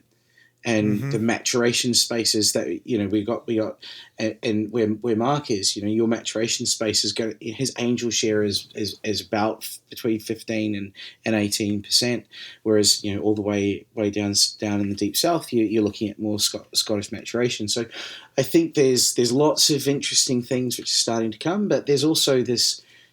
New Zealand, what I found in exploring New Zealand whiskey makers is this, like, we're making whiskey. But what now? Like, there's. Do you think people will want to buy this overseas? I was on the phone with Mark last night. And he's like, do you think I could export it? I was like, mate, are you fucking kidding me? Yeah, of course. Like, because we're so far away. We're so far away, right? Yep. I mean, here's a story. So he was telling me that they shanghaied themselves down to Whiskey Galore down in the South Island, and they took Whiskey Jesus with them, and he's clanking around with some of their spirit. And they hadn't paid for a stand, and Mark was like, "Look, just whatever you do, don't speak to anyone. Like, we've got the spirit here. We'll just show it to a few people, and we'll try and get some validation." But the bottles were making so much noise that one of them took his tramping socks off and goes, "Just put the bottles in there." And I know I'm stealing Mark's thunder, but he said, Nick, the next thing I knew was in walks Dave Broom. Dave's walking in with his entourage of followers, who are like, Dave Broom, Dave Broom, Dave Broom. And then I turn around, and there's Whiskey Jesus handing him the stinky tramping sock. And I was doing what you do. I was just losing it. And apparently, to his credit, Dave's taking it out, tastes it, and goes, "It's pretty good." and then Whiskey Jesus goes, "You can keep it and keep the sock." And they walked off. And he's doing it. Oh, we're talking to Dave real soon. We'll have to ask him about that. Just ask him. Yeah, 100%. So, here in New Zealand, there is, I think, as a summary, there are a number of very interesting producers. Some are tying their journey back to, we've had a moonshine period here as well, where the Scots and their children would make the whiskies that they used to make back home. Remember, they came off the clearances, right? So they're coming straight from making whiskey that way in the Highlands, them just doing it over here. So there's the South Island distilleries are really touching on that. Reefton's got a really good heritage. I mean, I have been in Whiskey Geek heaven because I've discovered like the National Archive of Newspapers has now been digitized. And so I've been looking for moonshine, but that wasn't what it was called. It just called in those papers, it's called illicit stills. And so there's all these brilliant references of these pockets of Scots and Irish immigrants getting busted with their illicit stills. and then, here we are today with that journey to look back on. And then there's other more progressive distillers. I'd say Matt Thompson, he feels very, very progressive, and Mark at Waiheke, he's really zeroed in on what he wants to do. He's like, I just want to explore peat. That's what I love. I want to explore New Zealand peat. I want to do it on my island. I want to see how this all hangs together. And that's cool. And but it also differs from that Bill Lark influence that I see with Tasmanian distillers. There's different mindsets, very individual mindsets, and people have come into their whiskey journey in different ways, which I think is fascinating and is going to make for a different kind of here we go mind terroir for Oh, we could have given you a drum roll in the lead up to that as well. Yeah, for New Zealand whiskey making. I mean, going out to see Mark at Waiheke, when we did that, I mean, Liv and I spent the better part of a morning with him. This is the other bit, and then the next day he's like, mate, just want to come around for brekkie and coffee. And then we went around and he's like, oh, should we go down on the beach and go for a paddle? And that's the Kiwi way. And then we had caught up with him for dinner the next night, and of course there was whiskey chats, but it was just chats, and the whiskey was part of the conversation, but it wasn't driving the conversation. It was just part of the fabric of the world, and I think that's also something which will set us apart as hopefully a whiskey producing nation. It's definitely something that I want to bring into my distillery when I get the chance to do it. Well, Joshua and I have said it before, and we'll say it again. We cannot wait to get down there and explore this and meet the people and just have those chats and taste those whiskies and observe the points of difference, but also be out and about again and seeing other human beings and learning stories. Just like, I love the opening of this chat with you, where learning your story is what this is all about. And I want to do it more and go and see more people, but one day.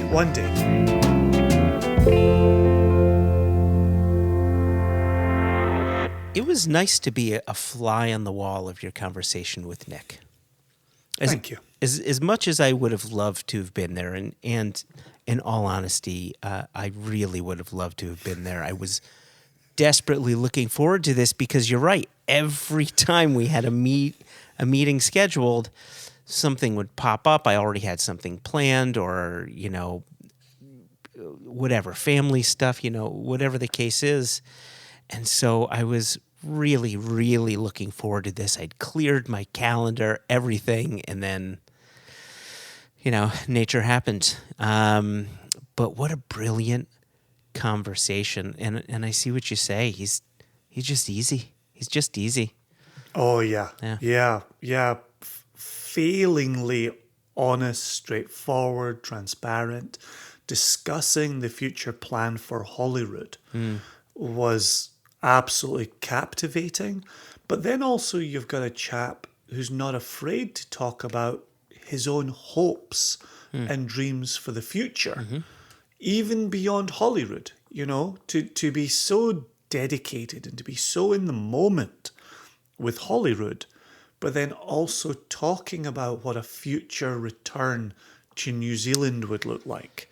Building his own distillery, operating his own distillery. Yeah. It's wonderful to hear that, and wonderful to encounter that level of honesty as well. And as I said a moment ago, transparency. Well, yeah, I mean, the fact that you mentioned that sort of looking to the future, I thought that end bit was in and of itself a slightly different conversation. And so I'm actually going to, just so you're aware and so the listeners are aware, I'm going to detach that from the entire conversation. So after we're done, you'll hear what Nick is looking forward to, and there's a good few minutes dedicated to that conversation.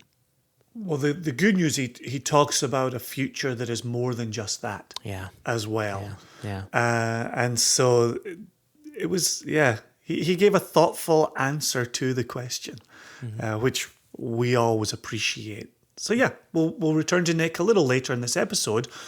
But in the meantime, better wake up the paper boy. Extra, extra! Read all about it! Life story of Playboy Penny! Extra, extra!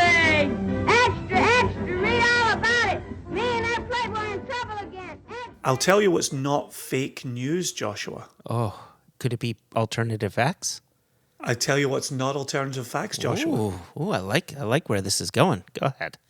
We have been celebrating a 4-month suspension of the punitive 25% Trump tariffs on Scotch whiskey. That is so. Let me add really quickly, really quickly. When you read that news, maybe it wasn't at that moment, because I think I woke you with that news. I texted it to you. What did you pour in celebration? It's not so much what I poured in the moment, it's what I haven't stopped pouring since. What was interesting, and you are right, I did wake up to the text from you, and in the SWA, Scotch Whisky Association press release, they talked about the 16 months that the tariffs had been in place.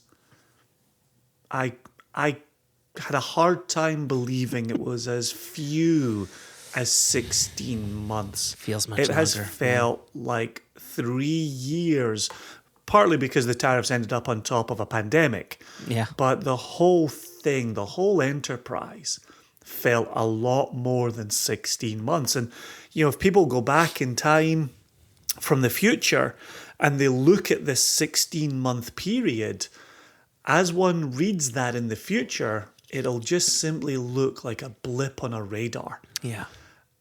And yet, living through it partly because it never felt like it was going to end. And even when it quote unquote ended, it's still only a suspension. So the sword of Damocles does continue to dangle above us. Yes, it does. The sword of Damocles is hanging over my head. And I've got the feeling And one of the things we have done, and a number of our partners, both in Scotland and in the United States, have reached out with the news to say, hey, let's move. Let's do things. Let's get going. Let's stop this pause. Let's stop this slowdown. Let's get back to business. And with Brexit now happening east and south of the United Kingdom, we have some temporary relief west of the United Kingdom. Right. And at least in my mind, I'm treating it as 4 months. I don't necessarily believe that they're going to be lifted permanently. I do fear that they're going to come back. So with that in mind, you and I, as soon as we heard this news that the tariffs were being paused, we said, okay, now let's take a look at what our next retail release is going to look like. Let's take a look at what our next 2 U.S. retail releases are going to look like, because we have this 4-month window in which to get it over to try to, start selling whiskey at prices that the prices they're meant to be. And so without giving any details of the release itself, know that we've solidified release number 7, 6 different casks in there. And we are getting close to finalizing what release number 8 for the U.S. will look like. So it's exciting. It's exciting times. And in a way, I'm slightly thankful for 4 months. I'm slightly thankful for this fear that they'll return, because it's lighting a fire under our asses to make sure that we're really taking care of business here and getting the whiskey stateside ASAP.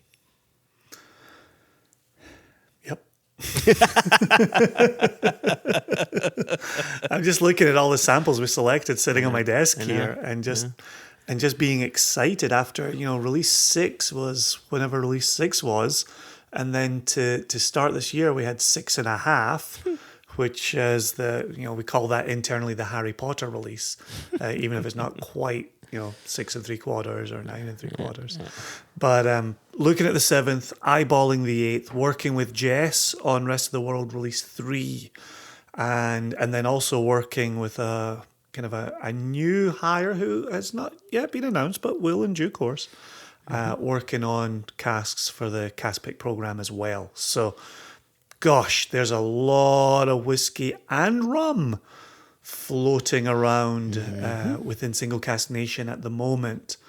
And I think you'll be okay with me teasing this, but this new brand that we're looking at launching Q3, third quarter after the summer, that's not going to be impacted by tariffs either, so long as they do go away and they don't unpause after 4 months. And that's really, really good news. And that will become clear to the listeners once the launch comes about. It will become clear why there's no room for tariffs there. Indeed. Yeah, indeed. But I'm excited to move forward, Joshua. As am I. Speaking of moving forward, that's really all the news we have. So I'd like to move forward to the mail portion, because we actually got in a few emails. There's 2 I wanted to highlight for this episode, or I should say there's 2 that we wanted to highlight for this episode. And then there's actually a third one that's definitely worth reading, but because Nick's interview is a bit longer than some of the others, we're being cognizant of your time, dear listener. So Jason, did you want to read the first bit of email? If listeners recall back in our mailbag episode, we got a couple of emails from Jigs over in the Philippines. Yep. And those were lovely emails, and we thoroughly enjoyed covering them. And Jigs wrote in. And I'm not going to say why Jigs wrote in, because I'm going to read the email and make it clear why Jigs wrote in. So Jigs writes, "Hello again, J, and J. Parentheses, see, I'm not drunk. Ha ha! That's the spirit. I can get behind that. Then into the email. I listened to your mailbag episode a few days after you posted them, and I'm writing now to thank you for the time you gave to answer them being his questions. The answers you provided have been eye-opening! Exclamation point. Oof. Look at that. That's high praise. You meant it. I like that. Now, I realise that the central consideration when choosing between an OB and IB, official bottling and independent bottling, should not be the retailer, but the character of the spirit. After all, both kinds of bottlings only offer different experiences of the same distillery's spirit, regardless of how that spirit was acquired or matured. Marvellous. And I love the fact that Jigs gives marvellous its own sentence. That's wonderful. Thanks to you guys, I no longer need to buy cream to fix up these burning questions. I look forward to the next time I get to participate in your conversations. I wish you all the best with the Padcost and with SCN. Cheers, Jigs. That's wonderful, wonderful, wonderful. In returning to the middle portion of Jigs' email here, where he writes, I realise that the central consideration when choosing between an OB and an IB should not be the retailer but the character of the spirit. My take there is, instead of the word retailer, I think what Jigs is going for is the person doing the selling. Whether it's coming from a distillery, whether it's coming from an independent bottler, pay attention to the character of the spirit. Don't be so focused, because he does go on to say, regardless of how that spirit was acquired or matured. Let the spirit speak for itself. Let that cask represent itself. Right. So don't be swayed by, was it distillery? Was it an independent? But instead say to yourself, what's going on in here? What's happening? This reminds me of something that, and as soon as I say this person's name, you're going to know exactly what I'm about to say. Our good friend Gene Sharness from Warehouse Liquors will always say to us, don't let facts get in the way of flavor. Exactly. Right? Exactly. And that's what I'm hearing here. And I'll tell you really quickly before we go to the next email, I was in a Penderyn tasting just the other day, and David Cover, who we've had on the pod before, was talking to us about the various casks that they have in their store. And, you know, their stuff is verging on 21 years now. Come September, they will have 21-year-old Penderyn sitting in their warehouse. And he was telling us, and he actually may have mentioned it in the podcast, that, you know, him and Mike Wheeler and I think Ista, who's their master blender, went through and tasted a bunch of the old casks, the 15, 16, 17, 18-year-old stuff. And now here's where he needs facts getting in the way of the flavor. He said this, you know, the 16, 17, 18-year-old stuff was delicious, but it could have been from anybody. Right? At that point, interesting. the whiskey lost its Penderyniness. And so in his case, he needs the facts to be there.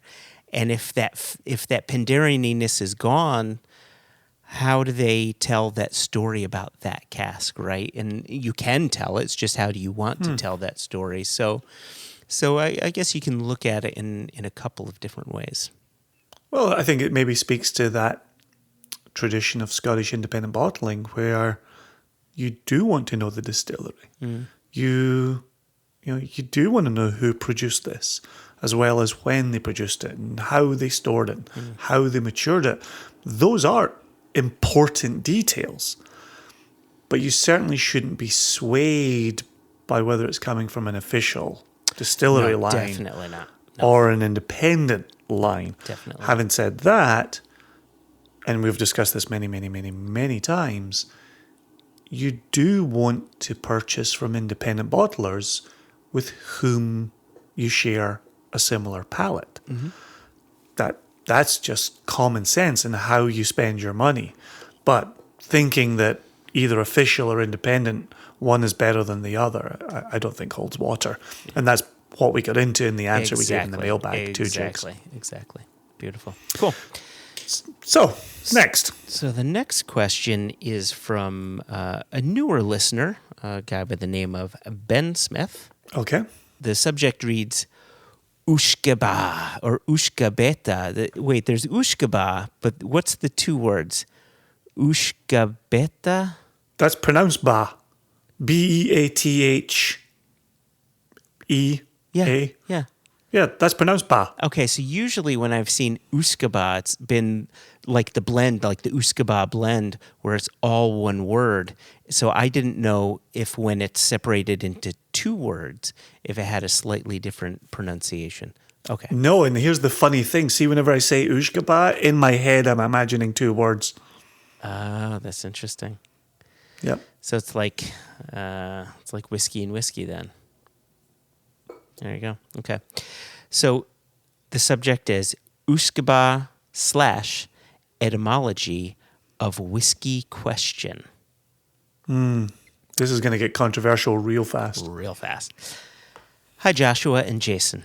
Well, no, I'd say you started off pretty well there. I'm a whiskey-obsessed American who lives in Scotland and recently became one of your newest devoted listeners. Welcome. Yeah, welcome indeed. You both really dig into the topics and questions that are near and dear to my heart, and I thank you for it. I preface my question by first asking for forgiveness if the following is already covered ground, as I've yet to listen to every episode in the treasure trove that is your archives. All right, here's That makes two of us, Ben. here's where it gets really interesting. It occurred to me that Jason's pronunciation of the word whiskey begins with an H sound, much like the character Stewie on Family Guy pronounces Wheaton, and similar words beginning with a W. Cool whip. Cool whip. Wheaton. And he goes on, he says, whereas I haven't often noted the same pronunciation of the word whiskey here in Scotland, I couldn't help but notice that Dr. Bill Lumsden's diction is similar to Jason's. Whereas, thank goodness. Okay. Vindication this day. where did Bill say he's from? He's not from Glasgow. He didn't. Oh, he didn't. Yeah, that is definitely not a Glaswegian accent, but... No, he's not. No. Yeah. No. Okay, anyway.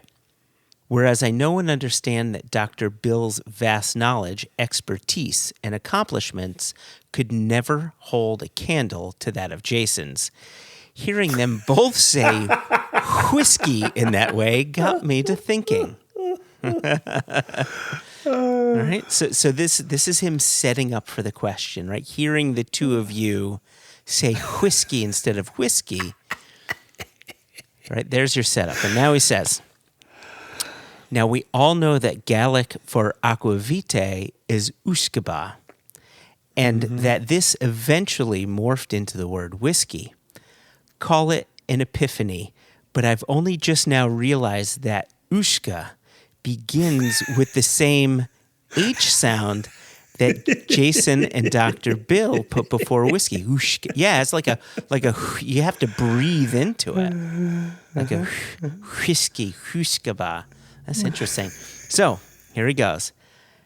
In only just now connecting these dots, I ask, have I been butchering the word whiskey all this time? Yes. And then he asks, and then he digs deeper. To be righteous and pure, must we all henceforth follow Jason's lead and only do as he does in things? WWJD, what would Jason do? I tell you, that's what it's always been. Some people turn that into another use. I tell you, Ben. But for me, it's always been what would Jason do? Ben is really stroking your ego here. He's stroking your ego big time. That would explain why my ego just became so big. Need a moment to yourself. Anyway. Yeah, let me just grab a cushion. You didn't pull out that ego for air. So terrible. I don't know if I'll keep that one in. I like that one. I did too. So he goes on. Well, we're not done yet. We're not done. Lastly, and if this lasts longer than 4 hours, I'm going to have to seek medical intervention. and this really is the most important part of the. Okay, so he's about to use your name. Okay, carry on. Lastly, and this is a question specifically for Joshua. Predictable. Although I know it's more of a request. Can you please make Jason say Will Wheaton like a lot, as in a whole bunch of times on your upcoming episode? Jason, to your knowledge, have there been any known actors who've worked with stone brewing in the past?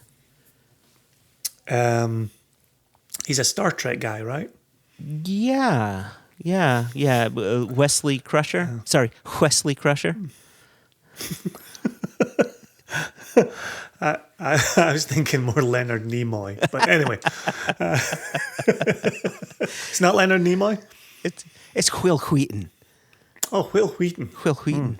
Will Wheaton. Yeah, around our house we always say, you still working on that book?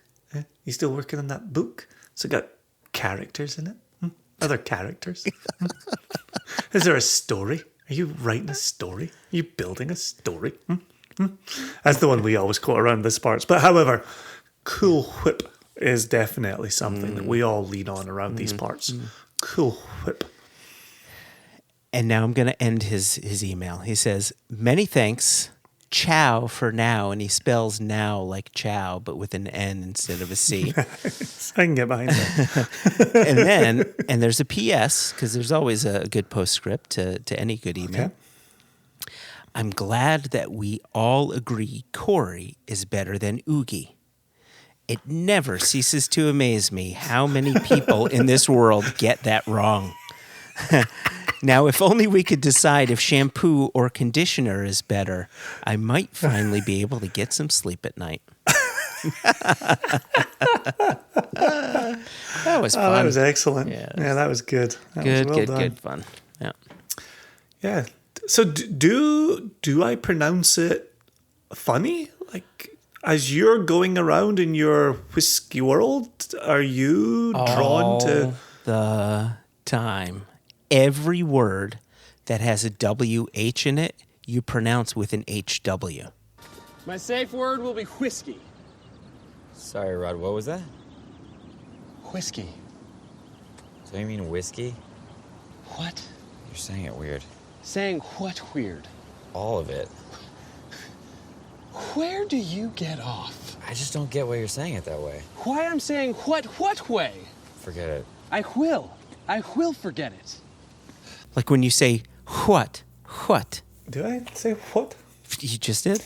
It's interesting because my brother would always pronounce the word open as if the E and the N had been reversed in it. Like opne? But like it would never be quite that horrific. But it would always sound reversed. It was always the weirdest sound, and he didn't really do it with any other words. Huh. But open is always a word that I remember my brother pronouncing kind of funny. And so I don't really think about where I'm putting my emphasis on my WHs, but just when you talk about the HW, seems to be the order of them. It's interesting. You just did it. You just said, just when you talked about doing it's all the time. It's so tough because I get such compliments on this accent. But yeah, the fact it's making me sound like a dumb fuck might be, maybe people are just patronizing me. What else? No, I'll also go on to say this will now have me fixating because in the mailbag episode, who was it that wrote in about the use of rich? Was that Balancer? That was Balancer, yes. Yeah. And so I have now paid attention to almost nothing besides our use of rich. Or if I'm watching TV and someone uses rich, I am so hyper fixated on rich that maybe this email from Ben is just what I needed to get rich out of my head. And now I'll focus on the WH. I kind of like the WH. I mean, it makes you sit. It just makes you sound like you may have more money than me. I kind of like that. Okay. It's quite the opposite of dumb fuck. Although we live in a world where apparently all the dumb fucks have the money. Something's gone horribly wrong in the world. Something's gone horribly wrong. But yeah, it has this kind of like, smart people wear glasses kind of feel to it.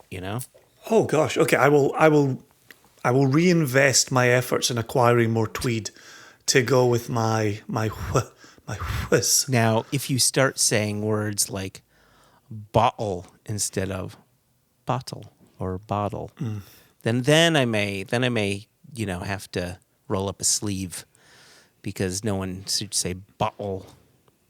Same as butter. I would say butter growing up in my house. You say butter? I was butter. Really? You had to say butter. Butter. There's two T's. Yeah, butter. It's Budder, butter. Yeah, see, that's also incorrect. Yeah, I know. Listen, Jason, we can go on and on. Joshua. But you have the rest. Can I tell you real fast? Oh, shit, yeah. Real fast. Oh, yes, go. You say go on and on. I did a tasting the other evening where the host of it dropped me a note and said, okay, the schedule is for you to present the 5 whiskies over 45 minutes and then take a few minutes for Q&A. And Jesus. I read his email and laughed. I just laughed. Yeah. And at the point at which we hit 45 minutes, we were just about halfway through the third of 5 whiskies. I'm surprised you got that far in 45 minutes. Thank you. I was impressed with my own efforts, to be honest. Wow. I got out of that tasting after 1 hour and 40 minutes. And I purposely drew attention at multiple points to his request and my own attempts to get through 5 whiskies as quickly as I could. And I made the comment that it takes me 45 minutes to say hello. And unfortunately, I'm not blessed with that affliction in any other realms. And so I cherish it in the realm in which I do have it. But everyone in the tasting was happy. The host was over the moon. I took questions all the way through the tasting. And when I got out of it, my wife had said to me, I thought that was just going to be 45 minutes with a Q&A. And I said, oh yeah, that was never going to happen. And her comment was, here, let me give you... Christ, what was her comment? I've totally butchered this. What was her comment? Yeah. Here. This isn't going to work at all. It's working so far. Here. Go on, Jimmy Fallon. Just give the punchline. The year doesn't make any sense. Allow me to give you double what you paid for, which now just makes me sound like one of your cheap French girls. But that's not what I was going for. I want to be one of your expensive French girls. But anyway, so yes, when you say we can go on, we can. But invariably the feedback comes back that people have enjoyed it and it has been worth their time listening to us going on, and our humour, our passion, our knowledge and our expertise are often quoted back at us. Often. I want to get us out of here on this. Checks out. And you and I, which means you're going to have to turn around and grab a bottle. We need to raise a glass to the good Harvey Fry. I'm going to pick something from his favourite distillery. What's that? A little spring. You know what? I'm going to pour the same Springbank as you. You want to tell us about this? Nope. All right. Harvey's favourite distillery. And if you asked for his favourites, he would give the same order every single time. I'm not going to give the order. But number 1 was always Springbank. Always. And unfortunately, over the decade that I've known him, we haven't bottled any Springbank. And Springbank pricing just becomes more and more and more astronomically bad. But I have poured a little single cask Springbank at this moment to remember Harvey by. As of high. And this is one of my all-time favorite Springbanks. Really remarkable. Yeah. Never got a chance to pour this for him either, so it will live as something he would have loved without actually being put through the ringer of Harvey Fry's palate.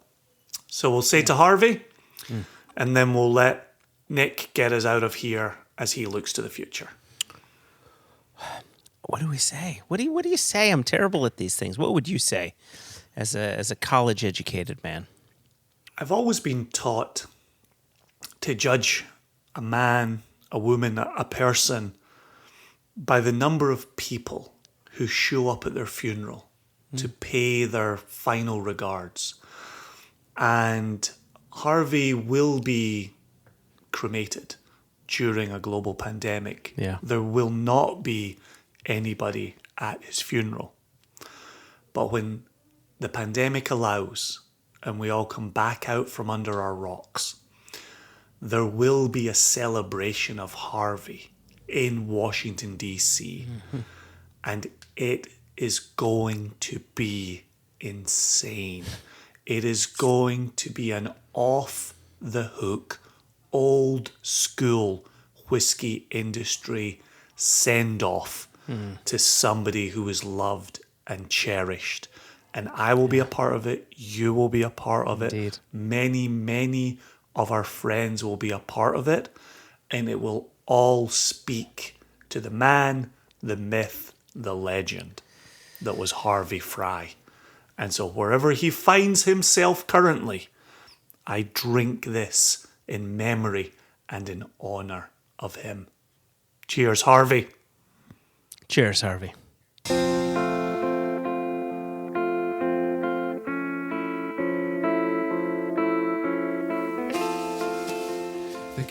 So listen, our connection is trying to shit the bed as much as it possibly can here. And we've chatted for a fair bit here. So unfortunately, I'm going to wrap it up. But we always get out of here with the same question. And I can only imagine the things you're going to say here, because I feel like this whole interview has answered this question, but maybe you'll have some other things on top. Looking forward, looking into the crystal ball, whiskey-wise, what are you most excited about as you peer into the future? Oh, geez, I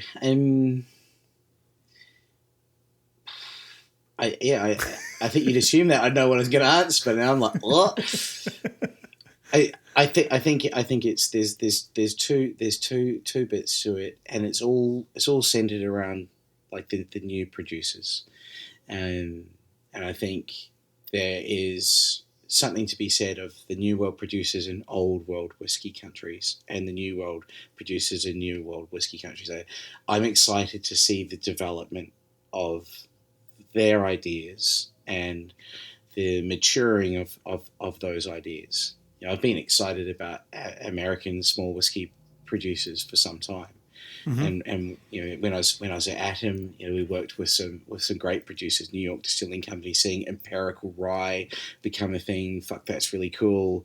You know, working with the crew over at Few, when I was in Norway, working with Balcones, and even in Atom, and all of those whiskies have got something to say.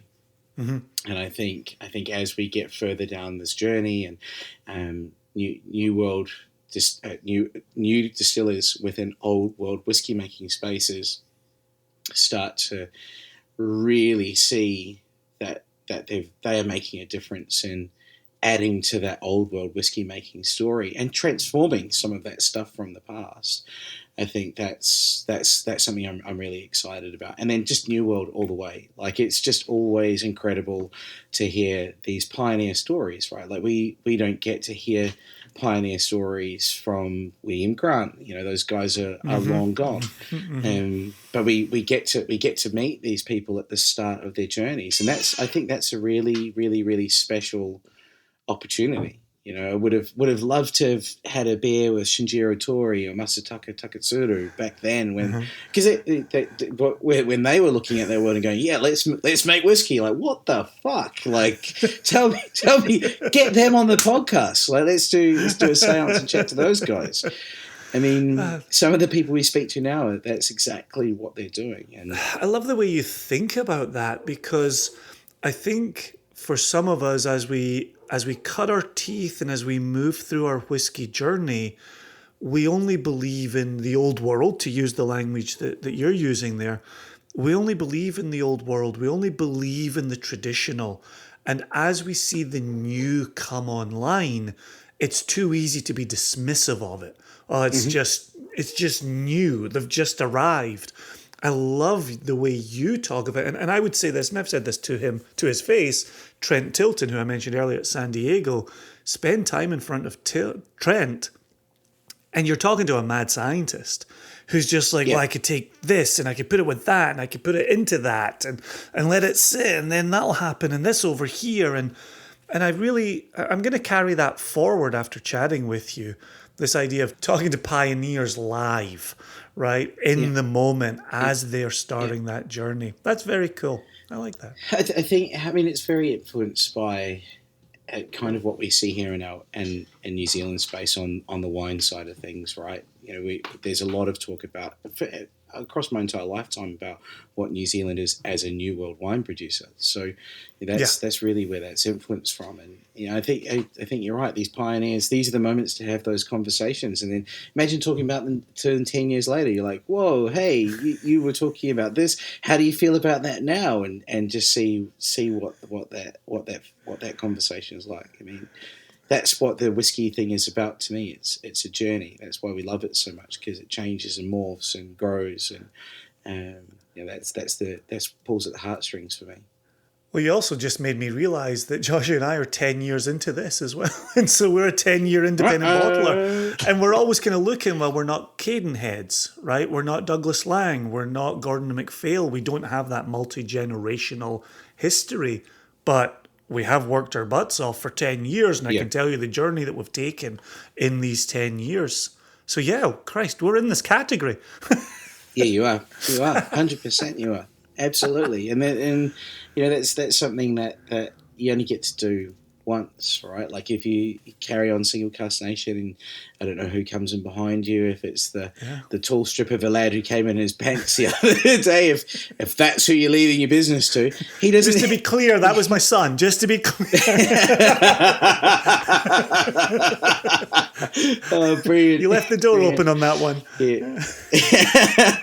Yeah, should have closed it. Yeah.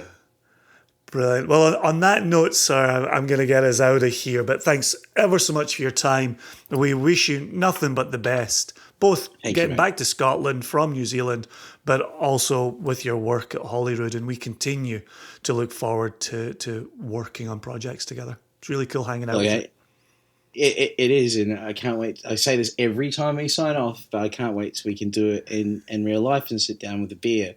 I expect that will be a much shorter conversation, because I feel that would be a pretty fun drinking session that will end spectacularly. But I appreciate the chat, and I look forward to the next time we get to hang out.